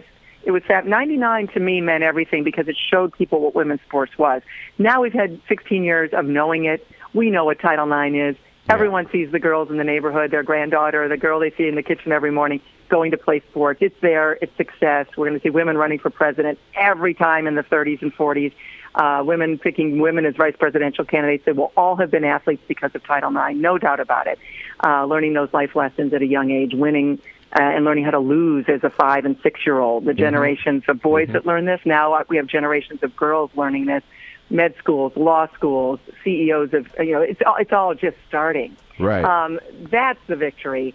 I hope people go and buy tickets to the Women's Soccer League, but I'm not so sure that's going to be a big change. But it's way bigger than soccer. It's really all about life and empowering girls, just like we've empowered boys for generations. Yeah, and that makes it all worthwhile. And you know what? you're just thinking, I'm sure they'll be at the White House. We're invited to the White House soon by President Obama. He loves, right? As you and I know, we've been there together. He loves bringing the award-winning teams, into the East Room of the White House. So I'll look for you down there, Christine. Yes, I think we both need our invitations. I'm sure we'll get the press announcement, and we'll be there. And I look for that, Bill. I look forward to it. Thanks we'll so celebrate much. it. Thanks so much for joining us this morning. So great My to pleasure. be with you again. Christine Brennan. She is the greatest. Wears so many hats, and you'll still time for us this morning. What she's saying about this Title IX and what we've seen and the impact across all different professions is so true and so great. Go watch some women's sports today. Yeah, exactly. God bless America. This is the Bill Press Show.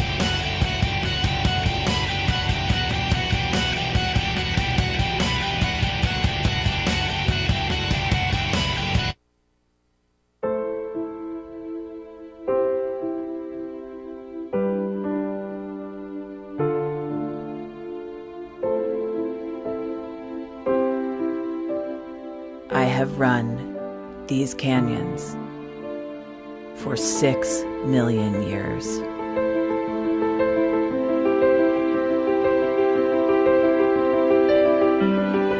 I have traveled from the Rocky Mountains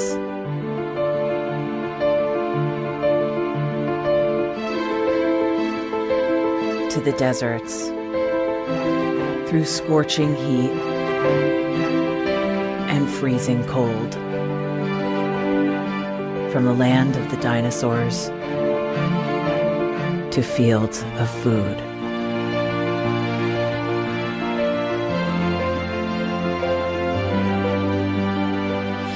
I lend my hand to 7 states, 2 countries, 9 national parks.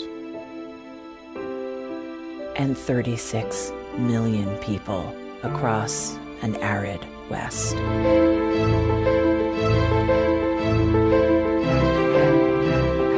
I am not the strongest or the largest, but I am the hardest working.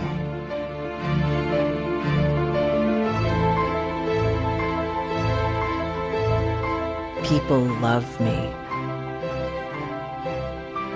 My playfulness. My beauty. My power.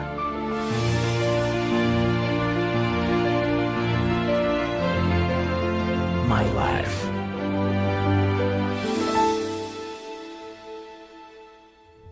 But I don't think I can offer any more. I am tired. I am tired. Tapped. And tied. Of the hundreds of major rivers in the world, I am one of the few who no longer kisses the sea.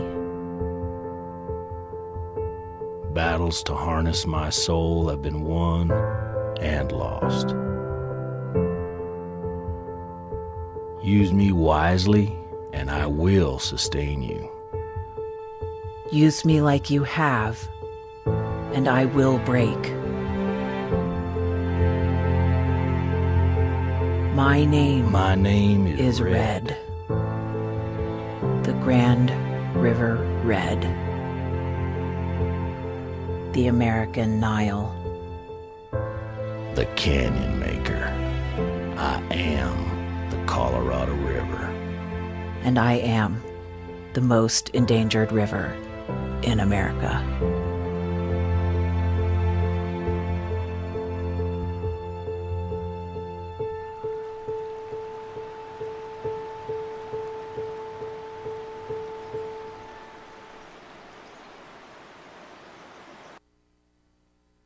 So, I'm kind of new here, but I've noticed a trend. My human does this funny thing where she goes around and gets all my toys, and then she hides them in that basket by the door. You know, but it's always the same basket, and it's always in the same place. And then she acts so surprised when I find them, but, you know, she's putting them in the same basket. Again. It's like, hello? That's where you put it last time. You were the worst at hide and go seek.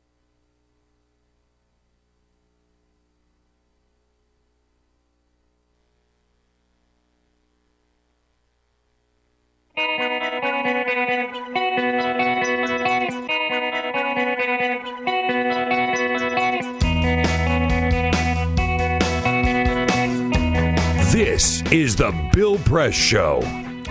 27 minutes after the hour, Sarah Wheaton covers the White House for Politico. Join us here at the right after the half hour. And very, very tense moments in Vienna these days, because tomorrow, July 7, is the deadline for reaching an agreement with Iran. Secretary of State John Kerry on the scene there, broken leg and all, saying yesterday, we've made a lot of progress, but we're not quite there yet. We are not yet where we need to be on several of the most difficult issues. But, the Secretary said, we are still looking for and hope to get a good agreement. We want a good agreement, only a good agreement. And we're not going to shave anywhere at the margins in order just to get an agreement. We'll be talking with our foreign policy guru, Joe Cirincione, about this tomorrow. But Joe does believe, and he has said that they will reach an agreement by tomorrow. And this is like the last time. Remember, they went right to the 11th plus hour and then got together on a framework. But a lot riding on this. President Obama said they'd walk away from a bad agreement. Let's just hope that they can keep working and get a good one. This is the Bill Press Show.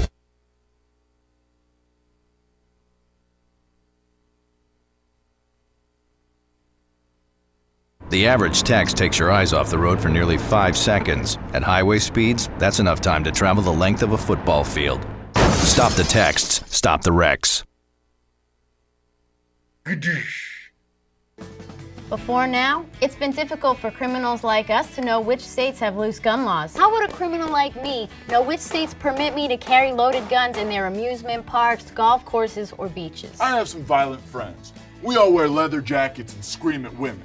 And we want to find out which states we can buy and sell guns easily. CrimAdvisor.com.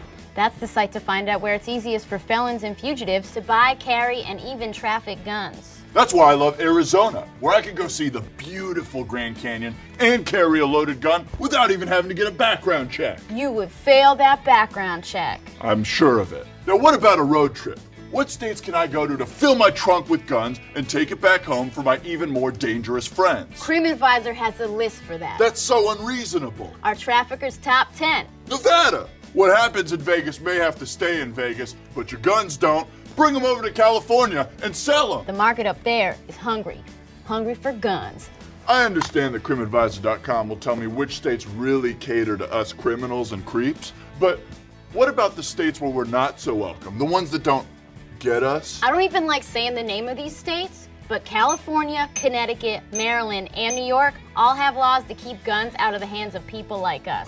I want to shoot California so bad. Boo, California. Boo, go home. Wow. CrimAdvisor.com has all this information? Sure does. CrimAdvisor.com. Plan your perfect getaway. Oh, like TripAdvisor. Oh.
So, same time next week?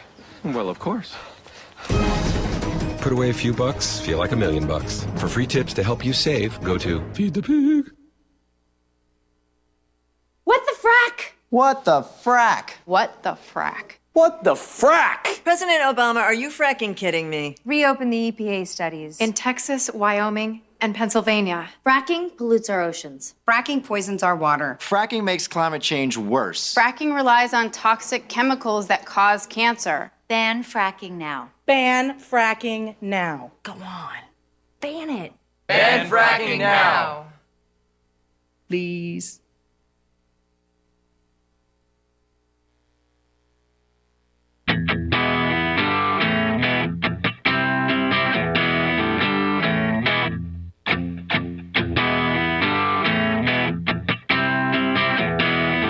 The most valuable morning radio show, according to The Nation magazine. This is The Bill Press Show. Here we go now at 33 minutes after the hour. On a Monday, Big Monday, July 6th. Hope you had a great weekend, 4th of July weekend, and ready to jump into all the news of the week here on The Bill Press Show. We're coming to you live from Washington, D.C., our nation's capital.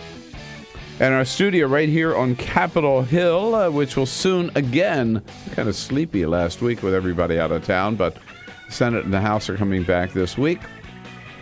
And business as usual at the White House today with a regular briefing with Press Secretary Josh Earnest. So Washington comes back alive this week. We're right in the heart of the action and brought to you today by the United Steelworkers and their international president, the one and only Leo Gerard. The United Steelworkers, North America's largest industrial union, representing 1.2 million active and retired members. And you can follow their good work at USW, their website, usw.org. So I mentioned business as usual at the White House today, which means press briefing, as always, at 12:30 with Press Secretary Josh Earnest. I will be there along with my colleague, Sarah Wheaton, who covers the White House for Politico, joining us in studio. Hi, Sarah. Good to see you. Bill, thanks for having me. Did you have a good weekend? I did. Very nice. Rooftop with some friends. A rooftop? Here in D.C., yes. Right. Nice. Now, I was out of town, so I kept getting emails from people and tweets that and texts that was raining all day. They did have the fireworks. They did. I didn't expect us to be able to see anything, but they looked great. It rained all day right up until about fireworks time. Yeah. About 45 minutes before fireworks were supposed to hit. We had some time to grill and then some time for fireworks, so we got a real 4th of July in the end. Yeah. Well, good, because the first event at the White House, the barbecue, was canceled. Right. Yeah.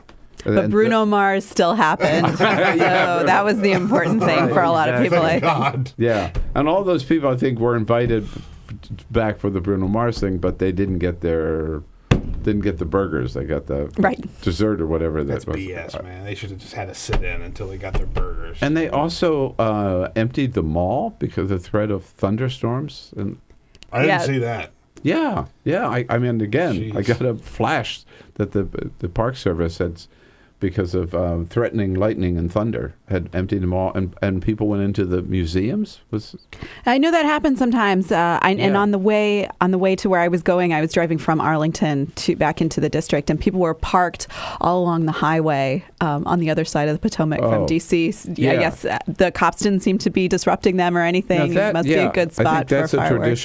That's a traditional thing. But again, it wasn't in town. But this was a drill, and they actually opened up the museums, and people were able to go to the museums temporarily and then back out. Oh, my goodness. They're tax dollars.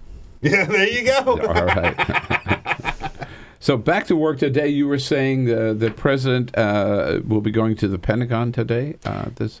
What's that all about? I didn't see that on the schedule yet. Right. Well, we don't know too much yet. They just announced it. They're keeping their schedule pretty light so that they can be ready to do whatever they need to do related to the Iran negotiations. But they just announced last night that the president will be going to the Pentagon to meet with his defense officials, and then he'll make a brief statement related to the fight against ISIL. We did just see them, the administration and its allies in Syria, launch an unusually big attack against Raqqa, the ISIL capital, or the Islamic State capital, I should say. And it was a bigger attack than usual. And so maybe we're not sure exactly what he's going to say, but he might address some sort of stepping up of the effort there. We also managed to get through the weekend without any attacks, even though we were on high alert. So we might see him praising law enforcement and that type of thing for protecting the country. Right. I also read that David Cameron is now suggesting that the British might be joining our campaign of airstrikes against what I still call ISIS. I noticed you're using the White House term ISIL. Yeah, I lose track of what the official acronym is at any given moment. But yeah, the administration is certainly trying to get more people involved. The president has always been very reluctant to increase U.S. involvement, but at the same time, ISIL doesn't really seem to be going away, and so we evidently need more action, but we don't want it coming from the U.S. So this is anything he can do to get more people on board. Meanwhile, as you point out, the focus really is, and the schedule has been light. It was interesting to me a week or so ago. It was so, like with the Supreme Court decisions, right? He was able to just come out to the Rose Garden, make a statement. The next day, out to the Rose Garden, make a statement. So they're really focused and watching what's happening in Iran, probably on the minute-by-minute basis, right, with a deadline tomorrow. Right. We have another deadline tomorrow, which will affect how long Congress has to review the final deal. But Kerry has said, we could get it, we could not get it. It's still a little up in the air. It would really come down to the wire. And that's the thing. It's sort of It's not that hard of a deadline in that they could keep going past Tuesday, but then Congress has even more time to consider whether they want to support this. There's more time for opponents to find things in the deal that they don't like. So, and it also is not reassuring to America's allies. If it's sort of the same issue with the TPP, if there's more concern that Congress could come in and kind of muddle it up, then it makes people less willing to make concessions. But this is the way these things play out, right? I mean, I remember the last time just getting to a framework. It was right at the 11th plus hour when they... Exactly. 12th, 13th hour. You know, we did blow past that deadline. But again, Congress really is going to have its first chance to weigh in. And so I think there's a lot of concern about not giving opponents any more ammunition than they already have. And some of these opponents, it's not a matter of what the deal looks like in the end. People are going to be opposed to any deal. And so the more time that they have to start running advertising against people and to raise a fuss, then that's a problem for the administration. But this is, among other things now, I guess we use this word too much, but this has become a legacy deal for Obama, isn't it? The Iran nuclear deal. Right. And some people accuse him, and especially John Kerry as well, of wanting to have a legacy so much that they will agree to any deal, especially Kerry, who has tried several different ways to really make his mark as Secretary of State. He really did a big push on Israel and Palestine that hasn't worked out. Right. And so it was interesting. Bob Corker was on one of the Sunday shows yesterday. He's the Republican chairman of the Senate Foreign Relations Committee. And he was saying, well, you know, it'll be just as good for Obama's legacy if he walks away from a bad deal. And I think it will be hard for people to see it that way, especially in the short run. On the other hand, if he does end up signing a bad deal and we don't realize that it's a bad deal until 10, 20 years from now when Iran has a nuclear weapon, then that would be pretty toxic to his legacy. Mm-hmm. So he got the trade deal, legacy item. This could be another legacy item. Before he went on the road last week, down to, I think it was before Nashville or maybe before Wisconsin, one of those 2 days anyway. He also was back in the Rose Garden to talk about Cuba and a big step forward with opening of a U.S. embassy, actually, in Havana. This has moved pretty fast, hasn't it? Definitely. It's sort of, he could have had a really bad past 2 weeks, 2 to 3 weeks, and instead he ended up having a really good past 2 to 3 weeks because all these things sort of came together. But what we do see, the running theme with Cuba, with Iran, with the trade agreement, is this is really the president acting out what he said he would do in his campaign of engaging the people around the world that we don't always agree with. And this will be kind of the central question of his legacy that it may take history to answer is, does that process of engagement actually work? Do we end up having better relationships with those countries? Do those countries change their behavior in ways that we actually want to see? Or do they just kind of get a concession from the United States that they wouldn't have otherwise? We're also seeing that with his upcoming trip to Africa. He's going to Ethiopia. The Washington Post actually had a great article in their Metro section about how the D.C. has a very big Ethiopian population. Some of them are refugees from the current regime, which is actually pretty oppressive. They arrest a lot of journalists. But at the same time, Ethiopia has been doing a great job with economic development. They're a big ally of ours against Al-Shabaab, the terrorist group. And so Obama is going to Ethiopia. He will probably meet with their leader, but a lot of people think their leader is turning into a dictator. But again, that's Obama's idea of we engage with countries. Yeah, I haven't focused on this African trip yet. It's the end of the month, isn't it? Right. I don't remember the exact date off the top of my head. Right. But and what is the purpose? There's no summit there or anything. Is this a roots trip? Or it's partly a roots trip. The Kenya part is definitely a roots trip. We are not sure, but we expect that he will go to his father's hometown. And then, you know, he's also going to be announcing some things about some new economic development initiatives. He will, when he's in Ethiopia, Addis Ababa, the capital, is also home to the African Union headquarters. And so by going to Addis, he can also be speaking to Africa as a whole, and he will be speaking at the African Union building. So trying to show, you know, that America is paying attention to that part of the world. But yeah, I mean, I think the part that most Americans who follow politics will be most excited about is this idea of the son of an African immigrant going home to his father's land. I'm just checking. I have no idea what I did with it. I saw an article this morning where I think his grandmother is still alive and has offered to cook him a home-cooked meal. Yeah, she wants to see him when he comes to town. Right. And cook him a meal. Yeah. That'd be cool. Yeah, and that's what grandmothers do. Yeah, I know. Right. But people in that region seem to have very mixed, still somewhat mixed feelings about this president. You know, some people name their children after him, so there are a lot of little Barack Obamas running around. But I also heard recently that a lot of these countries in East Africa and other parts of Africa have laws that are very anti-gay that make it illegal to be gay, make it certainly nowhere close to doing gay marriage or anything like that. And the administration has been very frustrated, especially with some of its countries that we've worked with closely, like Uganda. And I've heard that sometimes people who are seen as too pro-gay or too tolerant are actually called Barack Obama as well as more of an epithet. So we're already seeing some disillusionment in that part of the world with this president. Right. Are you going on that trip? I really wish, but I will not be making that particular one. Sarah Wheaton here covers the White House for Politico, our guest, and more than willing to take your calls or your questions or comments about anything going on at the White House and what the president, what his big goals are for the next 18 months or so of his presidency. Let's talk about it here at 866-55-PRESS. This is the Bill Press Show.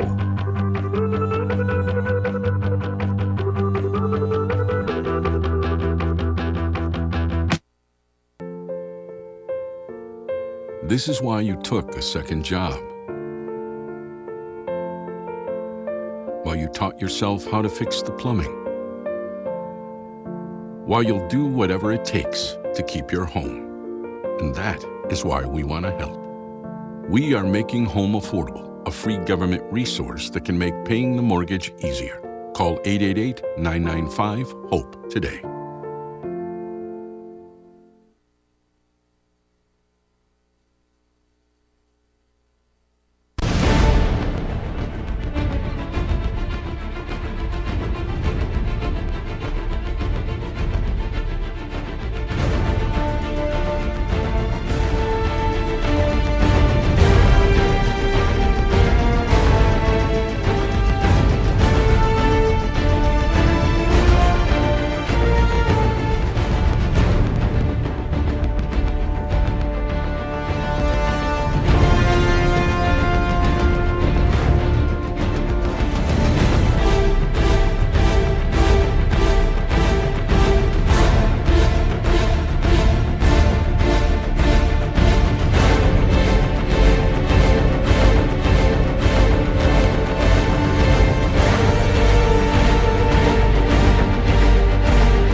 So, same time next week? Well, of course. Put away a few bucks, feel like $1 million. For free tips to help you save, go to Feed the Pig.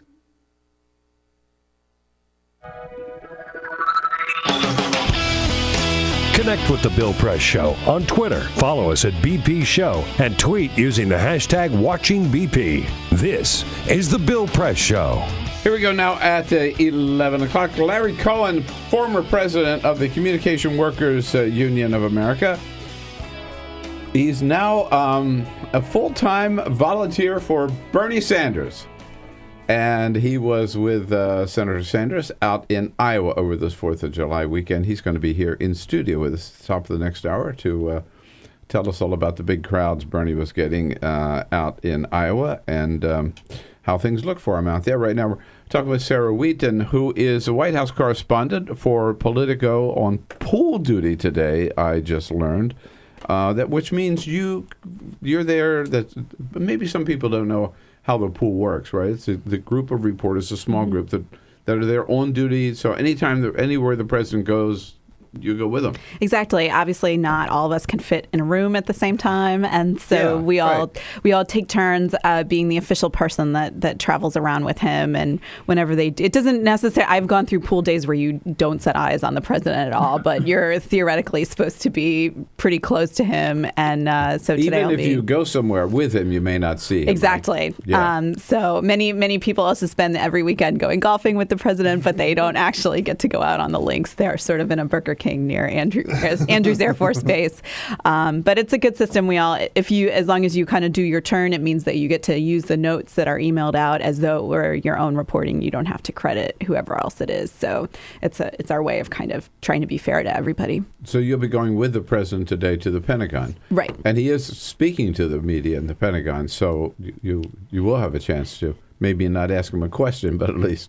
Yes. Yeah. We always try to yell a question at him. And it's actually very interesting. Some presidents, especially Bill Clinton, would actually engage with the press if you kind of yelled out a question at him during a photo op. But this president is definitely not a fan of that more informal type of communication. Wow. I've seen him do that, however, on a couple of occasions. He will sometimes. But he'll turn around, if he hears that one word that just, you never know. Mm-hmm. That's why it's worth shouting it out. Right. You never know. But I'm not optimistic today. So No. I don't think he would want to weigh in about Iran. So that would kind of be the obvious other question. So I've given him a heads up, I guess. But I think he could have predicted. We were talking about the president and legacy, and he seems to have maybe loosened up or opened up in these last couple of maybe month or so, or maybe a couple of months, knowing, I guess, that he's on the downslope, right? That he feels a little freer. Do you find that? Yeah, and he said so himself in his interview with Marc Maron, the comedian. He referred to himself as fearless. And we got to see him in Wisconsin. He was very loose. He gave a speech in La Crosse, Wisconsin. He was formally announcing his new overtime rules. He was also kind of poking at the side of Governor Scott Walker a little bit, setting up a contrast between the Democrats and Scott Walker. Obama also specifically compared Minnesota and Wisconsin. I thought which that was really pretty somewhat politically aggressive thing to do. And so he just he looks like he's having fun. One of my colleague Isaac DeVere remarked that he just seems like he's in a good mood for the first time in almost a year, and he's a president where you can really tell whether he's in a good mood or not based on his behavior and his countenance. He's also more willing to talk about race than he has been in the last 6 years. Definitely. He's had occasion to, sadly. But even before that event, he was starting to talk about it more. And we'll see him next Tuesday, the 14th. He'll be going to the NAACP gathering in Philadelphia, where we can certainly assume that race will be the topic. And it will be interesting. He has, though, said that he wants to move beyond conversation to action on improving race relations in America, but we still haven't gotten much of a hint about how exactly you do that or how he's planning to do that. No. And that's the same on the issue of guns. I mean, he's talked on several occasions now, maybe 14, I saw one count, of the need for gun safety. At one time he tried to push legislation through after Newtown. After Charleston, he can raise the subject of guns, but no action forthcoming. So. Right, and Valerie Jarrett and other of his senior advisors have listed gun control as one of the things that they do sort of privately acknowledge that they're going to leave office without really having made much of a dent on the goal. And they also put immigration reform in that category. And so the way they like to think of it is that they laid the groundwork to make changes in those areas. They compare it to healthcare, and they say health reform, many presidents before Obama have tried, and he was building on their efforts to finally get it over the finish line. And so they like to cast it as they have built a foundation for making changes in immigration and gun control, but ultimately this Congress doesn't look like it wants to be an ally with guns. They are trying to push the American public to be more vocal about it. But yeah, we're not seeing kind of him using the bully pulpit successfully in that area. All right, well, you have a busy day ahead of you on pool duty and on the briefing. I'll see you down at the briefing. Sarah Wheaton, thanks so much for coming in. Thank you. We'll be right back. This is the Bill Press Show.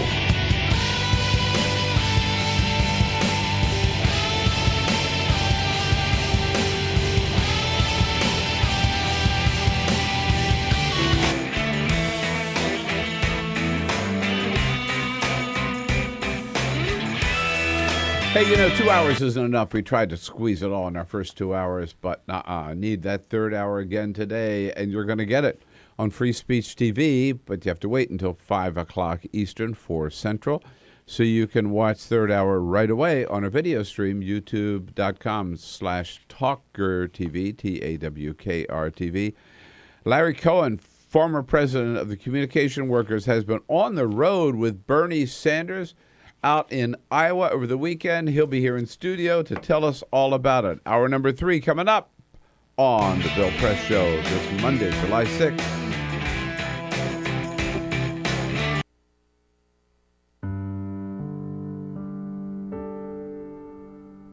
A few years ago, plastic bag waste in our city came to a tipping point. It was clear we had a bag problem. My department was tasked to reduce plastic bag consumption.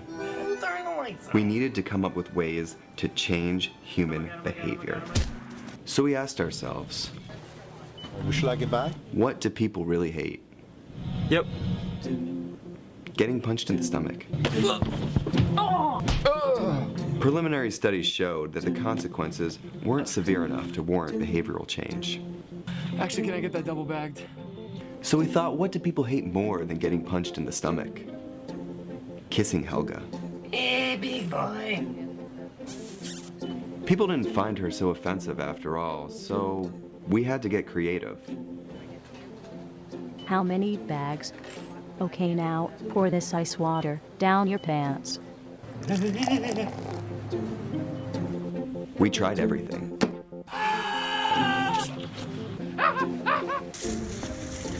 Eat the threat. Defuse this bomb. Even fighting your clone. After blowing through millions of dollars of government funds on research, I came up with a brilliant idea. Why don't we just charge 5 cents per bag? That's a stupid idea. Would you like a bag? Yes. 5 cents a bag. 5 cents? 5 cents? Do I still have the option of getting punched?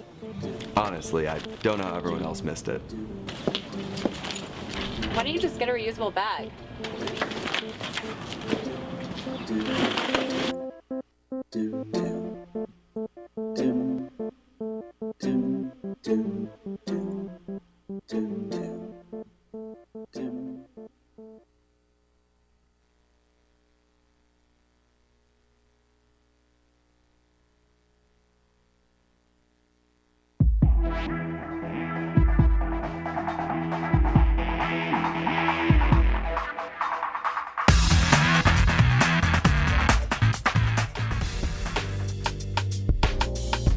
President Obama gets a briefing today. This afternoon, he goes over to the Pentagon where he will be making a statement about the latest in the campaign against ISIS. And then we have our press briefing with Josh Earnest at 12:30.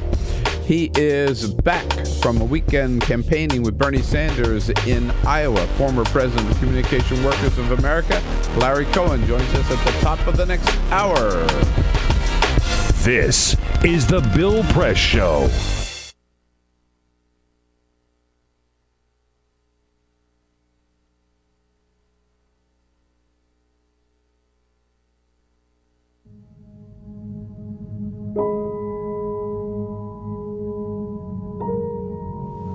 The hardest moments for me is when I'm laying awake in the middle of the night and I'm thinking about all the times I made a pitcher of Kool-Aid with the water, or I boiled a pot of corn or potatoes with the water.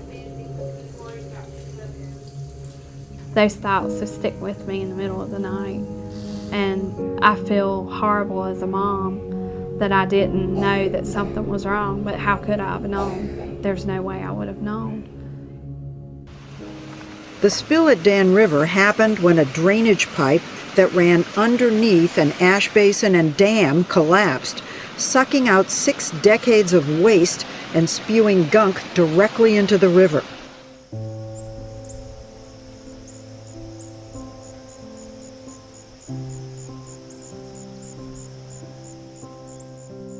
My husband and I just kind of looked at each other like, should we be concerned? We live right next to an ash pond, and this was coal ash spilling into the Dan River, and we learned at that point all of the toxins that were included in coal ash. A situation like Dan River, where there was a catastrophic disaster, gets people's attention, but the fact is that these coal ash pits have been leaking and poisoning people's groundwater and the state's surface waters for decades. Coal ash is the residue left behind after coal is burned in a coal-fired power plant. A large coal-fired power plant can burn 10 million tons of coal a year. When the organic matter in the coal is burned away, what's left behind are these trace minerals, things like arsenic, lead, mercury, selenium, and chromium. And these are highly concentrated. The coal ash can have concentrations of these contaminants that are 10 to 100 times greater than the level in the coals themselves. Coal ash pond number 1 is right behind my house, literally pretty much in my backyard. We were approached by a neighbor who was wanting to have their well tested, and we decided that maybe we should have ours tested as well. They found hexavalent chromium at 4.5 parts per billion.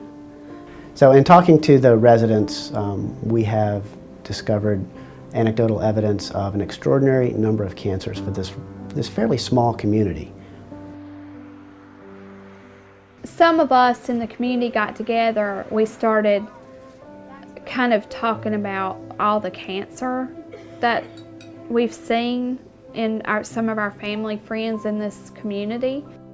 I think we had somewhere in the neighborhood of around 70 names. So we had some help from our river keepers putting a map together, and it was a little shocking to see it. You know, I still have a hard time looking at it. Technically, EPA has not regulated coal ash as a hazardous waste, but it is undeniable that coal ash contains many, many hazardous substances that are hazardous, in fact, to people and the environment. And the only reason they have not been regulated as such is because of intense lobbying efforts by the coal industry and its allies. A lot of these chemicals are simple elements, but when you find them at the levels that they exist in around coal ash ponds, then you're starting to talk about cancer, brain tumors, you're talking about birth defects, developmental problems, neurotoxicity.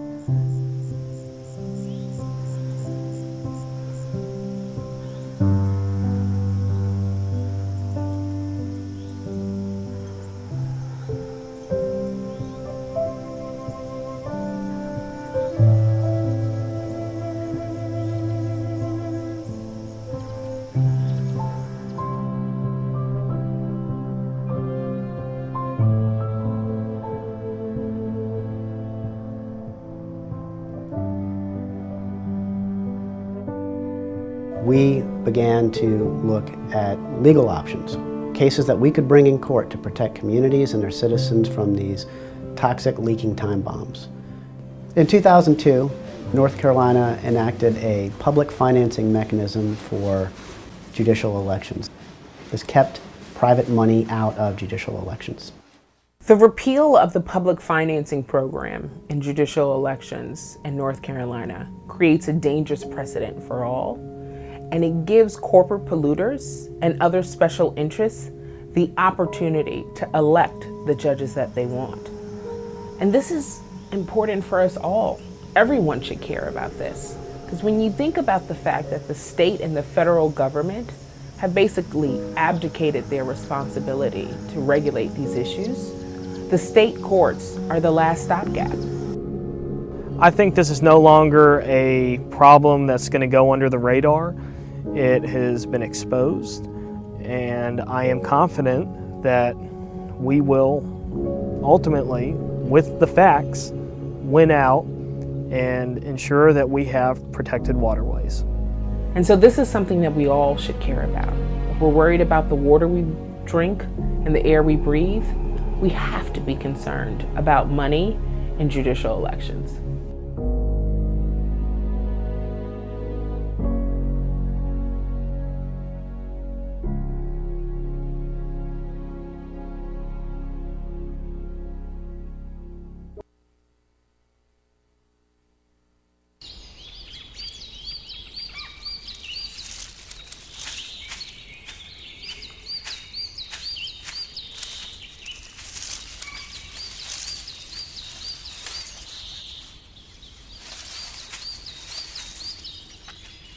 At Earth Justice, we defend the environment in the courtroom.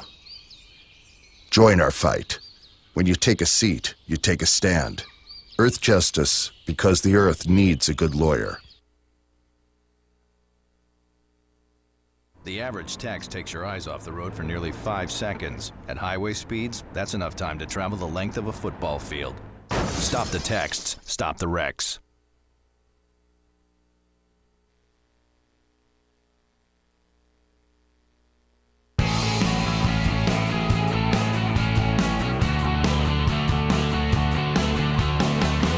Broadcasting around the nation, on your radio, on your TV, and online. This is the Bill Press Show. USA, no doubt about that big win yesterday for the USA women's team at the World Cup. Making us all proud. Hello, everybody. Here we go on a Monday, July 6th. Great to see you today. It's the Bill Press Show, booming out to you live in our now 11th year from our studio on Capitol Hill in Washington, D.C. Good to see you today. Hope you enjoyed a glorious 4th of July weekend and are ready to dive into the news of the day. We'll tell you what's going on many fronts and look forward to hearing from you. Give us a call at 866-55-PRESS. Send us your comments on Twitter at BP Show or on Facebook at facebook.com/Bill Press Show. Here in our nation's capital, Washington, D.C., our studio on Capitol Hill with our team, Peter Ogburn and Elisa Murphy. Here we are. Hey, good morning. Yes, indeed. Jamie Benson here to take your calls at 866-55-PRESS and Monty Chancellor, our videographer for the day, keeping us looking good on free speech, and our video stream at youtube.com/TalkerTV. And a good friend who's been here so often lately, we're about to make him an honorary member of our team. There you go. He is, actually, Larry Cohen, former president of the Communication Workers of America, and now volunteer extraordinaire. Hello, Larry. Nice to see you. Yeah, great being back. Just back from a weekend with Bernie Sanders in Iowa. Yeah, great way to celebrate our nation's birthday. Freedom, democracy. And he was right there, too. Yeah. This guy's like an Energizer bunny, yeah, Bernie Sanders. Wherever he went, small towns, union halls, giant events, packed. The enthusiasm, the number of volunteers, unbelievable. Yeah, that's good. We're going to hear more about that from Larry Cohen. I don't know whether you got back in time to watch any of the game yesterday, but it was a glorious game, particularly in a sport where nobody ever scores. 5 goals. And we did 5. 5-2 was our final score. Right. With that incredible 1 goal scored from her third. No, this was her second, but she ended up scoring. Or was that her? This was her second goal. Carly Lloyd, with you're talking about the one from midfield? From this was midfield. her second goal. From midfield. Lloyd with Morgan streaking. She's chipping the goalkeeper. Off the post and in. Hat trick for Lloyd. Yeah, this was the hat trick goal from mid-court or midfield. Third goal from mid-court, and it was only midfield. Sorry. 15 minutes into the game. Yeah, incredible. It was a crazy game, man. It was a crazy game. 5-2. And the vice president was there, right, with one of the first daughters. Sasha was there with him and Dr. Jill Biden, so it was a glorious, glorious day. Anyway, we're going to talk Bernie Sanders, the latest, with Larry Cohen here, and David Graham from The Atlantic will join us at the half hour. But first, Peter. This is the Full Court Press. Just a couple of other stories making news. Big news of the day. Big news. Get ready if you need a little retail therapy. Amazon has announced that they are rolling out Prime Day. Prime Day. It is a way for them to celebrate their 20th birthday. Now, here's how it's going to work. You have to be a member of Amazon Prime, which is their yearly thing, which I know you're a member of. And you get all kinds of benefits if you're a member of Amazon Prime. But here's one that had not previously been announced. You can shop exclusively on Prime Day to celebrate the 20th birthday with huge deals on Amazon. It's going to be July 15th, kicking off at midnight. No details yet as to what kind of deals are going to be offered, but there are going to be new big deals starting as often as every 10 minutes. So sit in front of your computer or your phone and get ready to shop all day long to celebrate Amazon's 20th birthday. Beats going to the mall. Damn right it does. Who needs Black Friday, man?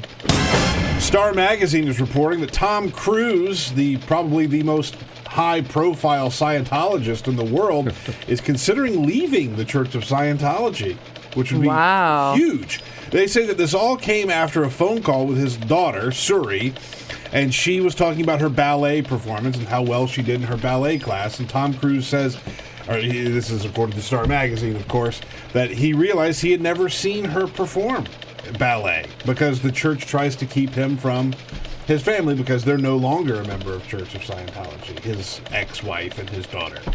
So they're saying that alone might be enough to pull him away. Yeah.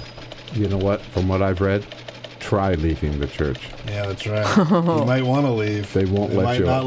They don't let you out. You know, it'd be a smart move for him. He's got this Mission Impossible movie coming out soon. It would be a huge thing. And huge news in the golf world. Rory McIlroy is not going to be playing in the British Open next week because he, as he put out on Instagram, he ruptured something in his left ankle while he was playing soccer with some of his nephews over the weekend. Oh, no. It wasn't even a golf injury. He was just out goofing around. Oh, God. And he put a photo on Instagram of him wearing on crutches and wearing a big boot on his left ankle. He says it was a total rupture of an ankle ligament. And so he's not going to be playing in the British Open. He says he's going to get back to work as soon as he can. You think you'd be a little more careful with your body if you had an event like that so much coming at up? stake, right? You would think. Yeah. You would think. Okay. So, Larry, tell us what kind of reception Bernie Sanders, we were talking earlier in the program, I mean, if you look at Iowa, you look at New Hampshire, you look across the board, I mean, he's catching fire. Did you see He's that? on fire in Iowa. He'll be hard to catch. I mean, when I saw, especially Friday night, holiday weekend, 7 p.m. in the Mid-America Center in Council Bluffs, packed. 400 people stood, over 2,500 people. Every one of them checked in with an email, either in advance or at the door. 100 volunteers, young crowd, wild, jumping up and down. He spoke for 75 minutes. There was never a letdown. Get out. Bernie really? gives long talks, but never a letdown. He covered his 50 years in terms of what he stands for. You mentioned young. Is this a university town? I don't know. No. Council Bluffs. No, it's a railroad town that's seen better days, and people came to hear about what better days might look like once again. Right. You know, if we can, Elisa, this is a message. This is from last Wednesday night, I believe it was, in Madison, Wisconsin. Yeah, 10,000. 10,000. That which is the largest crowd of anybody for this 2016. The crowd in Council Bluffs was the largest in Iowa for this year of any candidate. And this is a theme, if you will. I'm sure you heard it over the weekend. This great country and our government belong to all of the people and not just a handful of very wealthy people. Right? I mean, yeah, it's economic populism, it's grassroots, and there's a prairie fire. And it's resonating. Yeah. Yeah. Now, people think he's their candidate, and he walks around as one of them. And he talks about we need a political revolution. It's not about me running for president. It's about all of us trying to take our country back. The labor event, also the other event. That you were, Yeah, packed Firefighters Hall, 45 different local unions, building trades, biggest turnout, but also public sector, obviously CWA, and the enthusiasm, the energy. They did come to see him, but they also came to say, how do we help? What are we going to do, not only to mobilize our members, but work in our communities?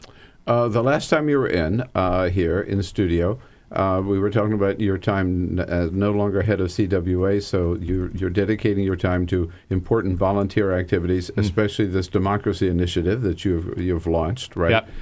And then the next thing I turn around, there's an announcement that you have endorsed Bernie Sanders and are going to work for him as a volunteer supporter through this. Why did you decide to do that? Well, the last time I was here, why not Hillary Clinton? Yeah, well, I'll tell you. The last time I was here, we talked a lot about fast track. Yes. And 6 years now, we'll have fast track, fast tracking trade deals that are done in secret that have never been good for working people, with a few exceptions. And we did everything, I say we, not just me, to get Hillary Clinton to unite with 85% of House Democrats, including the entire leadership, House Democratic leadership, 2/3 of the Democratic Senate, and say, I'll be running with them, I stand with them, and no fast track. 100% of organized labor, right? Yeah, every single union, every national environmental group, every national immigrant rights group, and faith-based social justice groups, student groups, on and on and on. And the campaign wouldn't do it. And it wasn't, it was a broad-based attempt to get the campaign to come out against fast track. It was in Iowa, wherever they had an event.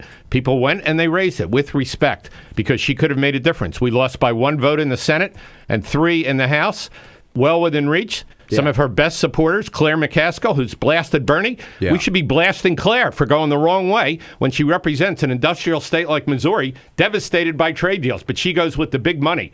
And that's exactly what Bernie's campaign is about. It's not about words. It's about what I have done for 50 years and what I will do as president.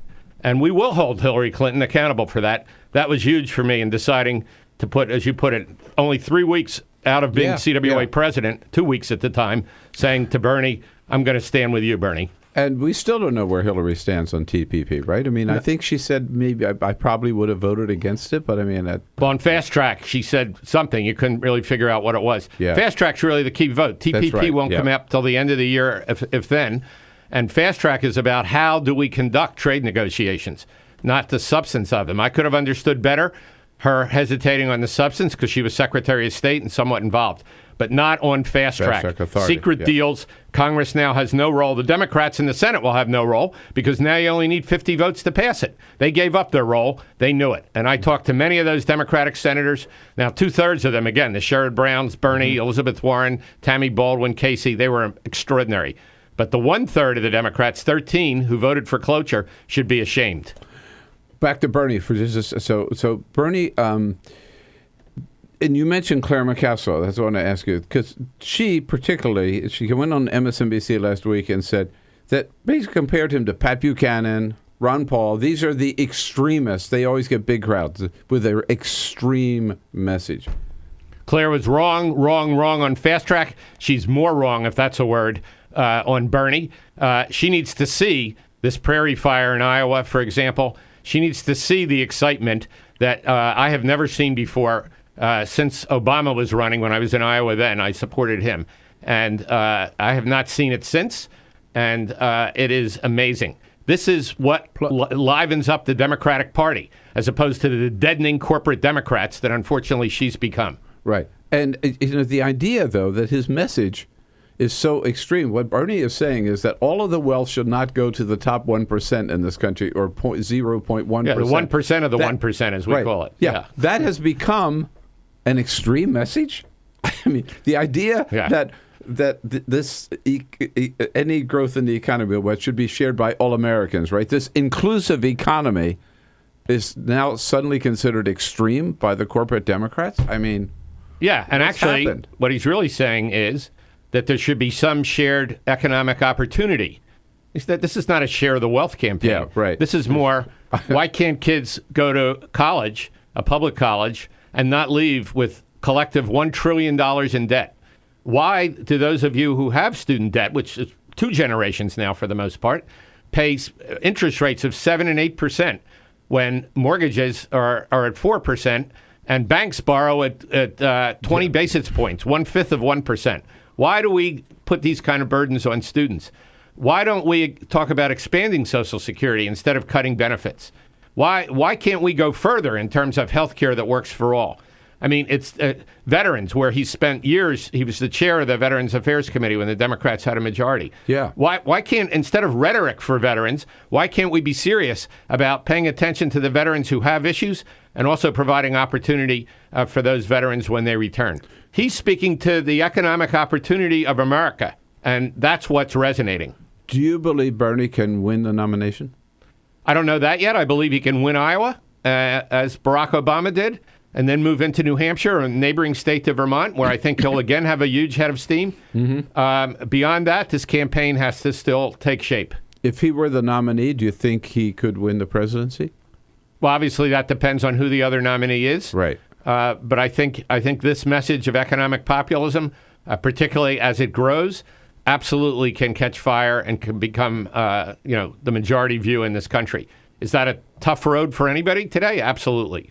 But you know, when I first talked to Bernie, we all call him Bernie, not Senator Sanders. He likes that. Everybody calls him Bernie. People who never met him call him Bernie. Feel the burn, right? 12-year-olds call him Bernie. I watched it. I don't think people know he has a last name. Although his website's BernieSanders.com for people here who want to find him. Yes, indeed. Or join the crusade here, BernieSanders.com. But when I first talked to him, he told me, he really has 2 goals. One is he wants to win. Otherwise, he wouldn't be putting himself. And the other is to influence a debate and to get his message out there and get. He certainly has succeeded in that goal. Yeah, in just weeks he succeeded in that goal. Yeah. And I think the other one, Bill, is to build a movement, as we said in Iowa, to elect people, whether it's Waterloo or Council Bluffs or anywhere in between, city council races, get people involved in taking back their town, their village, whatever it is, their city. And to change the country way beyond him. He says that in every speech. This isn't about me. This is about how do we get involved? How do we change America? Building the movement. Nobody more on the front lines of building that movement than our guest, Larry Cohen, here, former president of the Communication Workers of America. You can join the fun right now by giving us a call at 866-55-PRESS and more about Bernie, your reaction, and how you can join in and get involved. We'll be right back. This is the Bill Press Show.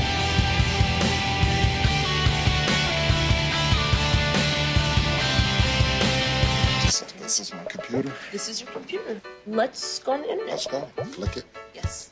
Okay. I cursor in between the R and the E. When I say dot, I want you to just push the period. She's gonna love me all over again. That's it. Jamaica, here you come. Here we go. Good job. Thank you. Thank you. And I did it by myself. Feel smarter. So, I'm kind of new here, but I've noticed a trend. My human does this funny thing where she goes around and gets all my toys, and then she hides them in that basket by the door. But it's always the same basket, and it's always in the same place. And then she acts so surprised when I find them, but, she's putting them in the same basket. Again. It's like, hello, that's where you put it last time. You were the worst at hide and go seek.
Same time next week? Well, of course. Put away a few bucks, feel like $1 million.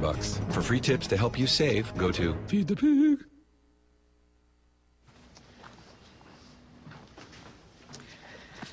All right. I know this isn't any fun to talk about, but we should. Okay, so who's going to do what? I'll pack the dead batteries. Great. I'll only put what I don't need into a duffel bag. Perfect. That's totally unhelpful. No problem. Meanwhile, I will try to comfort everyone by speaking in a calm voice. And I'll try to get the generator going without any gas. Oh, let's not forget the cell phones, which probably won't work. Right. And who is going to handle supplies? I can forget to do a list for us. Thanks, pal. Well, I think we couldn't be any less prepared. I'm proud of you guys. Talk to your kids about who to call, where to meet, what to pack. Visit ready.gov/kids for tips and information. Hey, thanks for stopping by. You know, I followed your character since the first episode. I'm a big fan. Big fan. Thank you. And listen, your storyline, it makes for incredible TV drama. Thing is, your drug use is very adult content. Too adult for the kids. So I'm gonna have to block you. Oh, man. Yeah. Well, have a good one. You're a nice lady.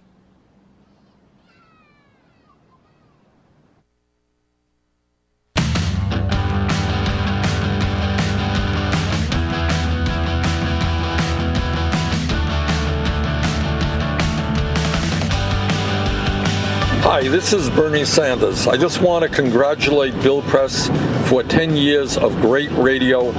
Bill, the progressive community needs your voice, and thank you so much for all that you're doing. Take care. And thank you, Bernie, for all that you're doing. Yeah, indeed. Nice to hear from him, and nice to have Larry Cohen in the studio with us, just back from Iowa. What fun on the road with Bernie at BernieSanders.com. Let's go on the road, Larry, up to Ithaca, New York. Hello, Helen. Oh, good morning, yes. everyone. Good Hi. morning. We had enough time now. The election is far away, sort of. So we need to do something like get teachers together, something to try to inform the uninformed, because I'm so glad that there was such a big turnout for Bernie in Wisconsin, and everywhere he goes, there's a big turnout. But I don't think there were a lot of blue-collar workers or unemployed people. They probably haven't even heard of his name.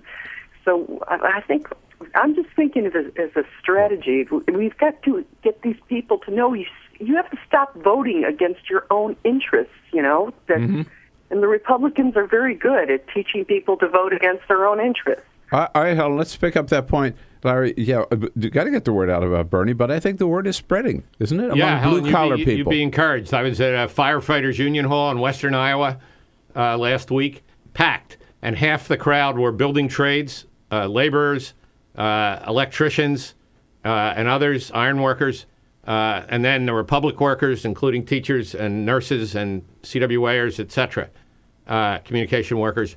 So I think he actually is a blue-collar candidate.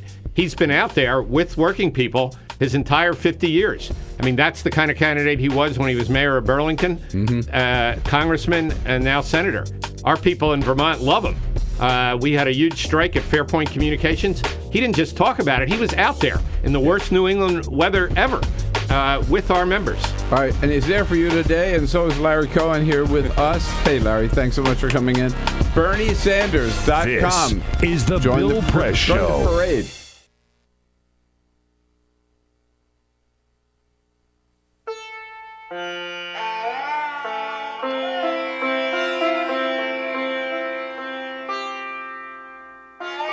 They called her Little Sanju.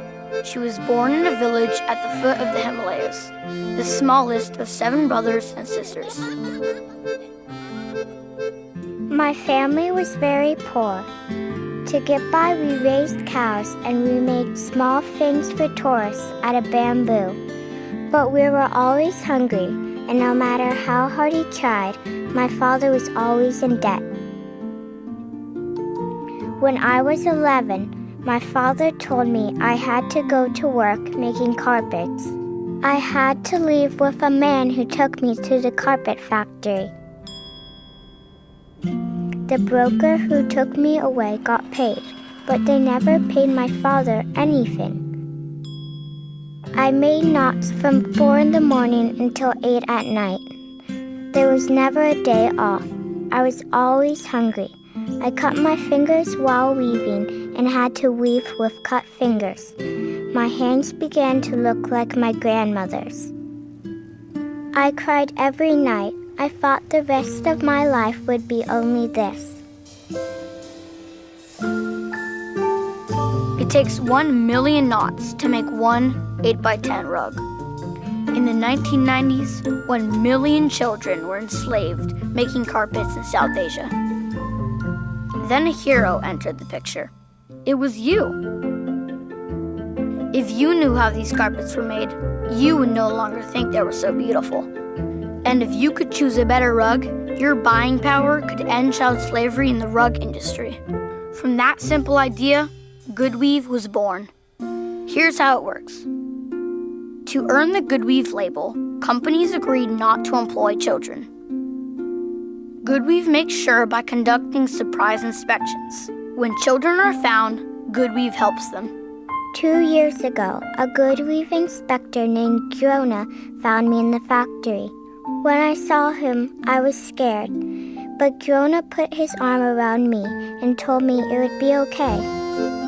Jonah took me to Hamrogar, a home for rescued carpet kids run by Goodweave. I'm the first person in my family to ever go to school. Today, thousands of children like Sanju have been educated and rescued by Goodweave. And because you chose the Goodweave label, 3/4 of those million children weaving carpets are now free.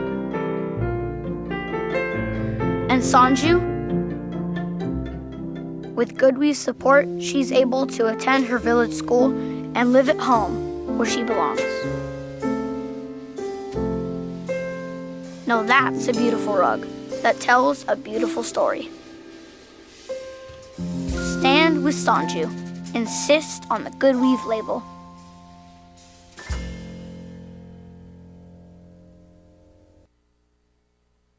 The average text takes your eyes off the road for nearly 5 seconds. At highway speeds, that's enough time to travel the length of a football field. Stop the texts, stop the wrecks.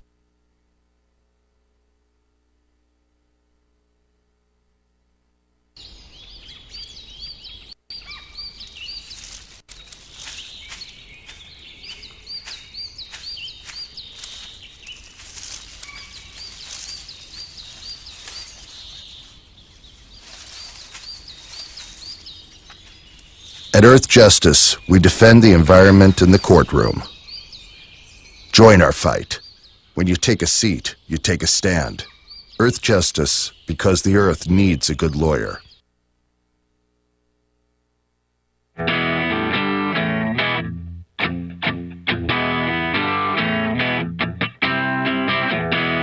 The most valuable morning radio show, according to The Nation magazine. This is The Bill Press Show. You got it, 33 minutes after the hour. It is the Bill Press Show. We are here in Washington, D.C., waiting for the House and the Senate to get back in town and get back to work. And we are brought to you today by the American Federation of Teachers. How about it? The Teachers of America. Members of the AFT under President Randy Weingarten, making a difference in America's classrooms every day doing the Lord's work. We salute them, thank them for their support, and you can find out more about their good work at their website, aft.org. Breaking news on whatever front, the Atlantic's got it covered, thanks to David Graham, a staff writer for the Atlantic, who joins us in studio this morning. David, good to see you again. Yeah, good morning. Thanks for coming in. Do you have a good 4th? I did. How about you? Great. Excellent. Yeah. I see you're not missing any fingers. So yeah, right. I that's didn't. It's a bonus. Right. Stayed away from not too close to the fireworks. Yeah.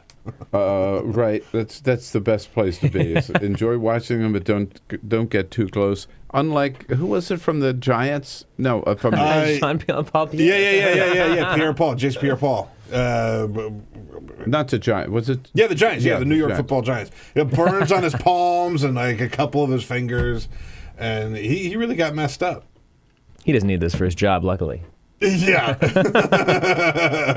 Thankfully, football season's a little way away. But he didn't get as badly messed up as the other guy? That one dude, that kid in Maine, he was a 23-year-old guy, got drunk and decided to set off. I'm sorry. The guy died, so it's not funny. It's not funny, but at the same time, it's always nice when Darwin wins. The guy tried to set off a mortar off of his head, and yeah, he died. Shock. Speaking of someone who grew up in South Carolina where we could get, like, hand grenades near the 4th of July as kids, there's some dangerous fireworks out there.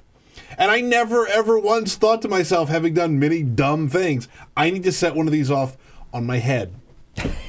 No. Don't do that. It's a really terrible idea. Seriously, if we had any sense as a country, we would ban fireworks for private sales. I mean, backyards. I'm not going to go as far as that. I would. I would. The American Absolutely. way to make stuff I go came home boom. Saturday night, and it was amazing. The streets were like being in a war zone. I mean, it smelled like gunpowder. There's a thick fog of smoke everywhere you went. It's really something. Awesome, right? It's pretty great. Spot the Southerner. Yeah, exactly. I come from redneck stock. And my late father-in-law, a surgeon, used to spend every 4th of July evening in the emergency room repairing hands, fingers, the whole thing. Oh, no. No, they're not safe. No, they're definitely not safe. I'm not making the argument that they're safe. They're just cool. Speaking of fireworks, how about that for a segue?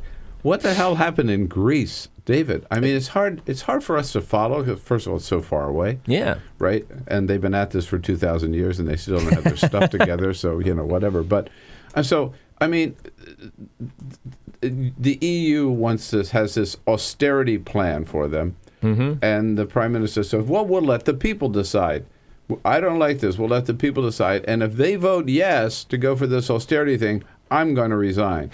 So the Greek people do what he wants. They vote overwhelmingly no, and then he quits anyway.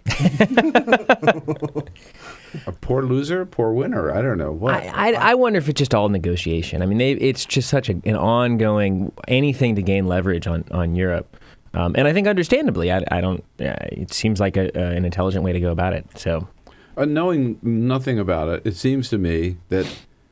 I mean, I sort of feel like they're part of Europe. They ought to be part of Europe. They ought to be part of the euro, right? Mm-hmm. And people will do what we can to help them. At the same time, you're not going to bail them out, right? And pay all their bills for the mistakes that they made. So, I don't know. I mean, how much is it worth to Europe to have Greece as a member? And I think we will find out in the next few days how much they care. Right. and then the other question is, why should we care, or should we? I mean, with this. The fact is, with this global economy today, we are all so intertwined, right? That they get a hiccup in Tokyo, the market there, and we feel it here. So Greece goes down. The European stocks have already gone down, which means probably, what time's the market open? 8 or 9? I don't know. 9. 9, so, I think. Yeah. Sure. So the market opens 20 minutes from now. I'll bet you it's going to be bad news. Yeah, it shouldn't be our great. market. Yeah, the size of Greece's economy is like the size of Oregon. It's not huge. What people are worried about, I think, more than anything, is the ripple effects, because you've got you had Syriza, the Greek ruling party, sort of making overtures to Russia. You see the prospect of other European countries leaving the euro, and I think that's where people are concerned about, is contagion down the road, more than anything directly caused by Greece, which is. The economy's been terrible for 5 years at this point, right? And it's sort of stumbling along. But it's the ripple effects that people really are concerned about. I was at the White House last week when President Obama was asked about this at the news conference at the president of Brazil, and he really sort of downplayed the whole thing. I'm in touch with people over there, kind of monitoring things, but. Americans don't have to worry. Right. I'm surprised by how relaxed he's been about it. But on the other hand, he's got limited leverage. He can't pressure the Germans too much. He's on the rocks with Angela Merkel already. He's concerned more about Iran, and I think he sees it as being not a huge economy and just not the most important problem on his plate. Meanwhile, Puerto Rico. Yeah. 72 million, I guess not billion, I forget now. It's huge. Huge, yeah. That they owe, and the head of the governor just said, well, we owe this money, we can't. I think it's billion. We can't pay. Yeah. We can't pay our debts. And now they're looking for a way to declare bankruptcy. Right. An opportunity they don't have under the rules governing they're a protectorate, right? Isn't it what they're called now? Is it territory or protectorate? Dude, I don't know. I don't know. I have no clue. Yeah.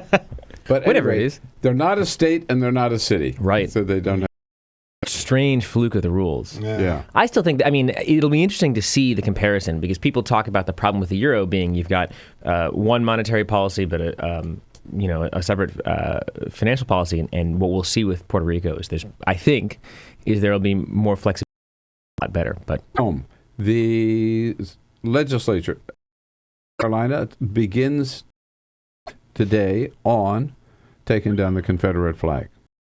A lot of voices come out against it, for taking down the flag, led by the governor of South Carolina, who did not do, however, what the governor of Tennessee did. She just didn't order it to take it down. She said she thinks that it's up to the legislature. Is it like going to be an automatic vote in the legislature? What are you reporting? Well, there's somebody, the state newspaper was doing a hope. Right. Of legislators and asking them where they came down. And it looks like they're the votes to take it down without a great deal of trouble. But there's going to be an acrimonious debate. And the guy to watch is Lee Bright, who's an outspoken, very conservative senator. He's really been adamant the flag should not come down. He's close to Ted Cruz. And I think he's, in report after report, he's the only person willing to speak really publicly about wanting to keep the flag. So I think it's going to be Lee Bright versus Republicans who would rather make this a quick and easy and quiet process. It's not a good fight for them. Yeah, it's not a good look. That's why they should not drag it out. Yeah, right? Exactly. I think you're right. He's the one guy that I've seen out there that's really been vocal about keeping this flag up and talking about the heritage of the Confederacy. But yeah, you see Strom Thurmond's son Paul Thurmond out saying we've got to take it down, and I think that's everything you need to know about the sea change. Exactly. I think everybody sees it. Although, when we see the latest polls, like a majority of the people don't see it as a symbol of racism or racial division, which blows my mind today. We talked about this before. I grew up in South Carolina when this was a whole big debate. And it was overwhelmingly, you could see it was overwhelming that the people of South Carolina wanted to keep it up. Or some of them. Yeah, some of them really didn't. Yeah, but enough wanted to keep it. But the enough, majority, I'd say it was pretty clear that the majority of South Carolinians were okay with having that Confederate flag on top of the Capitol in the late '90s, mid '90s, late '90s, and now it blows my mind that it's still a majority. Here's what I fear, and I was in Columbia a couple of months ago, and it was explained to me by my good friend Don Fowler down there, that there was the flag used to fly over the Capitol Dome, and then there was a flag prominently displayed, like on the wall of the House chamber or Assembly chamber, whatever they call it, and the Senate chamber. And the compromise was to take the three of those down and then put it on the flagpole in front of the Capitol, which is now. So I'm afraid there's going to be like another compromise. Yeah. Okay, we'll take it down from that flagpole, and then we'll put it on a flagpole, I don't know, behind the Capitol or something. You know what I mean? Just move it to a different part. I hope not. They ought to just take the damn thing down. I mean, talk about symbols of white supremacy. They take the flag down. There's a huge statue of Pitchfork Ben Tillman, segregationist senator, right there on the grounds, even if they take the flag down. So there's a lot to be done. Oh, yeah. Not to mention the statue to Strom Thurmond, racist Strom Thurmond. And I'll bet you that his son, Paul Thurmond, is not in favor of taking his daddy. I bet not. His daddy's statue. Yeah, we're not going to go too far. Yeah. Just getting started with the breaking news of the day here with David Graham from The Atlantic at theatlantic.com. Your questions, your comments on any of the big issues of the day at 866-55-PRESS. This is the Bill Press Show.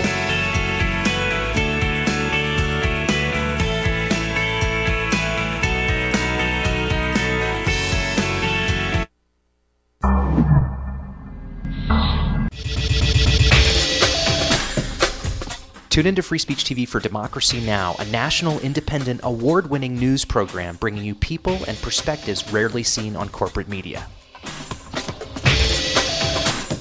I'm the retired bishop with the Episcopal Church as the bishop for all chaplains in federal service. I read that there was a group of people that represented a sense of injustice that I had. We'd lost Zuccotti. I mean, there was a kind of a hope that maybe Trinity Church would be gracious and give refuge. We picked this day where we would gather and demonstrate that Trinity was closing its ears to what was happening.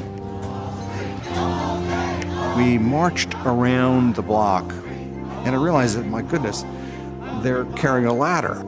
And I thought, well, this is the moment.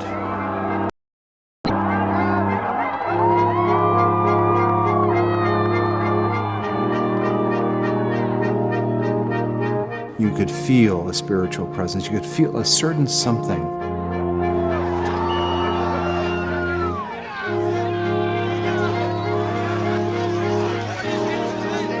And then the cops came in.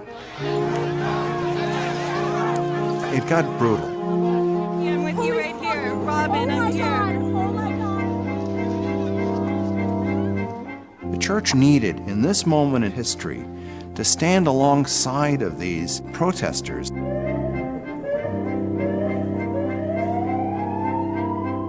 truth of Christ is found in the pews, is found in the institutional church, but it is also found in the streets. It's found in the honesty and the integrity, the insistence of people that you find in Occupy Wall Street.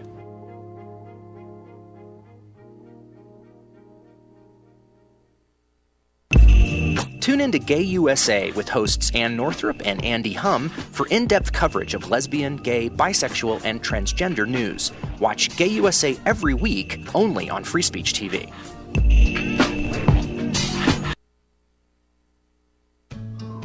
You wouldn't let money just blow out of your house. So when your AC or heater is on, make sure the doors, windows, and fireplace flue are shut tight. If you're headed out, turn down the AC or lower the heat by 10 degrees.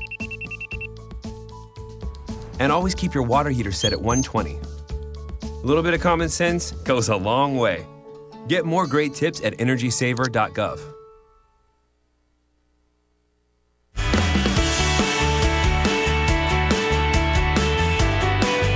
On your radio, on TV, and online. This is The Bill Press Show. It is 13 minutes before the top of the hour on a Monday, July 6th. Hello, everybody. Hope you enjoyed a very relaxing and fun weekend and are ready to dive into the news of the day, which we've been doing and are currently doing with David Graham, who is a staff writer for The Atlantic, good friend of the program. In studio, the breaking news desk, I guess, at the Atlantic, right? Is that it? I am the breaking news desk. That's not true. Me and one other guy. Oh, we are the desk. All right, breaking news desk. Are we going to get a deal, a nuclear deal, by tomorrow in Vienna? If I knew the answer to that, I would be placing a bet somewhere. You would be Secretary of State. Yeah, that's it. Right. We're down to the wire, though. I don't know. I mean, it's interesting to see. I think what's interesting to watch is the way people in Washington are trying to spin it as a precursor to the deal, for signs of what might happen out of it.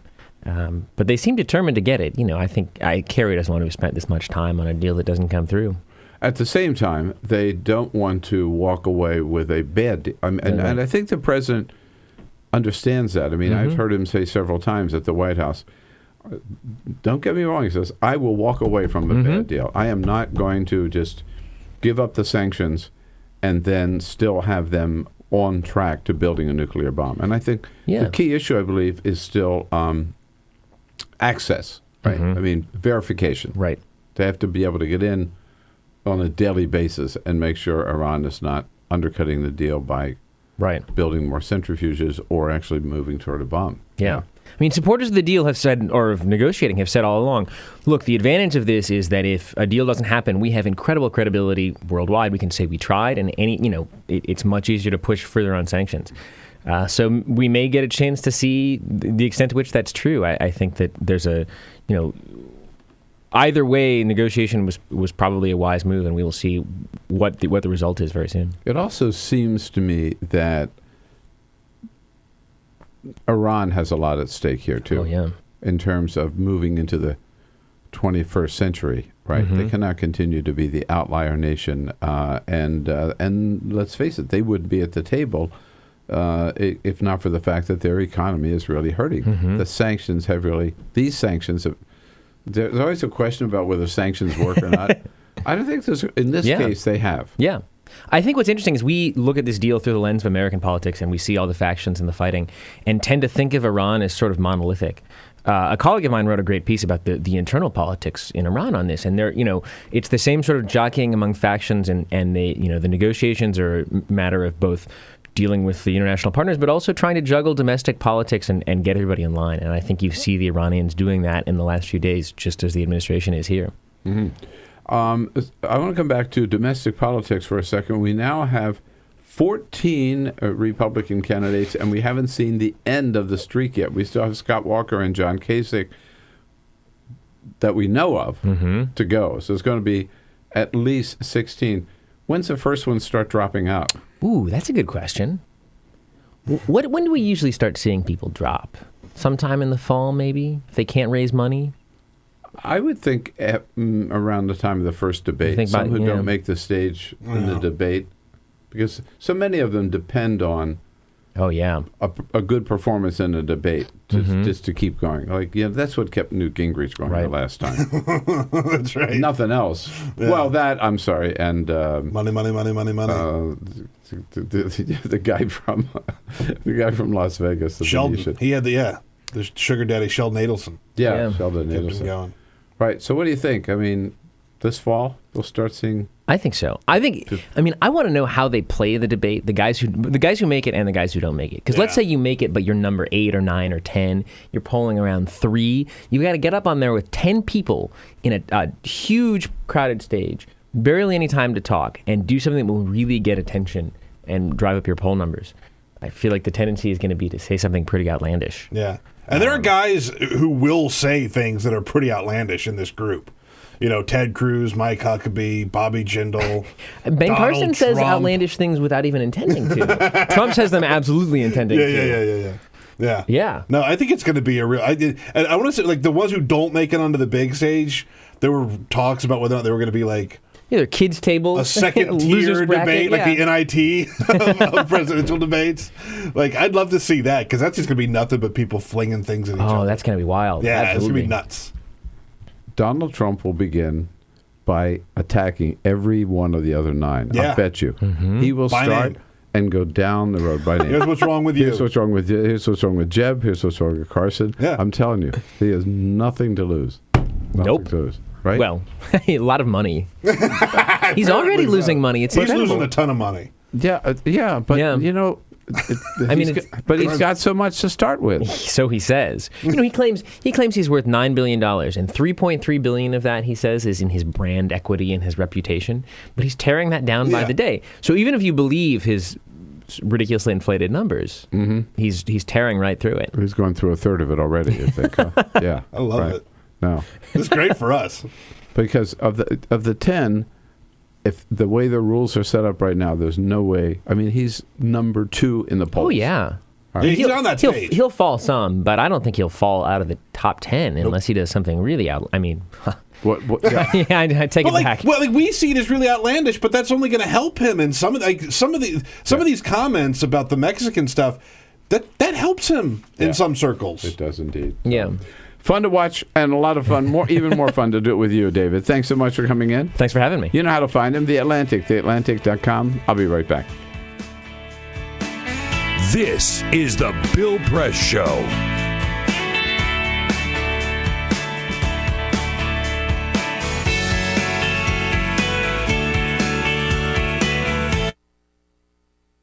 It is possible to read the history of this country as one long struggle to extend the liberties established in our Constitution to everyone in America. In other words, who, according to our laws and culture, gets to be considered a person? The law creates legal personhood, and movements create law and change culture. So, how have the courts passed laws to shape our culture? That history goes way back before Citizens United. 1819, Dartmouth College versus Woodward, Supreme Court case, turned a corporate charter from a government-granted charter to a contract. This ruling gave corporations standing within the Constitution. 1886, Santa Clara County versus Southern Pacific Railroad. Though the court did not rule on corporate personhood, the decision was subsequently cited as a precedent to hold that a private corporation is entitled to the same 14th Amendment rights of due process and equal protection as human beings.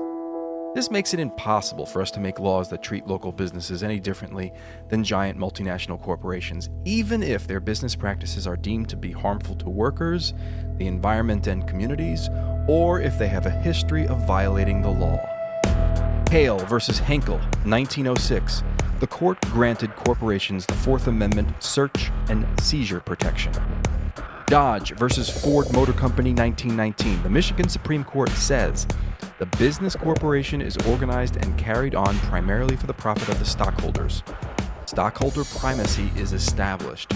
The purpose of the corporation, according to the court, is no longer to serve the public good, as it had been. It is now to maximize profit for shareholders above all else. Pennsylvania Coal Company versus Mahon, 1922. Corporations get the Fifth Amendment takings clause, meaning if you pass a regulation that impacts a corporation's ability to make a profit, that is deemed a taking, and they can sue for the right to future profits lost. This creates a chilling effect, and local and state governments become much more hesitant to pass laws in the public interest for fear that corporations can claim loss of potential profits that cities and states will be on the hook to pay.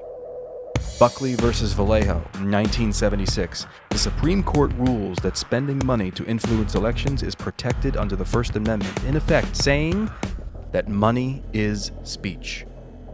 Citizens United versus Federal Election Commission, 2010. Today, the Supreme Court of Chief Justice John Roberts declared that because of the alchemy of its 19th century predecessors in deciding that corporations had all the rights of people, any restrictions on how these corporate beings spend their money on political advertising are unconstitutional. The court's ruling threatens to undermine the integrity of elected institutions across the nation. It's a rejection of the common sense of the American people.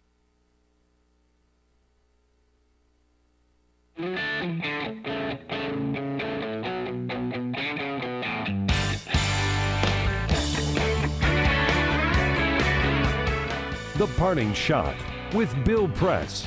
This is the Bill Press Show. Yeah, funny thing about Bernie Sanders, even he is surprised at how his campaign has taken off. Would you believe? It's Bernie, not Hillary, who's drawn the biggest crowd of the 2016 campaign so far. 10,000 enthusiastic supporters in Madison, Wisconsin last week. It's Bernie, not Martin O'Malley, who's polling 33% in Iowa. It's Bernie, not Link Chafee, who's polling 35% in New Hampshire. And it's Bernie, not Jim Webb, who's inspired 250,000 small donors to contribute to his campaign, raising a total of over $18 million so far. Bernie's come on so strong, in fact, that a Hillary campaign operative told me last week that they now expect Bernie to win both Iowa and New Hampshire. Hey, folks, feel the burn. My parting shot for today. Come back and see us again tomorrow. This we'll be is looking the for Bill you. Press Show.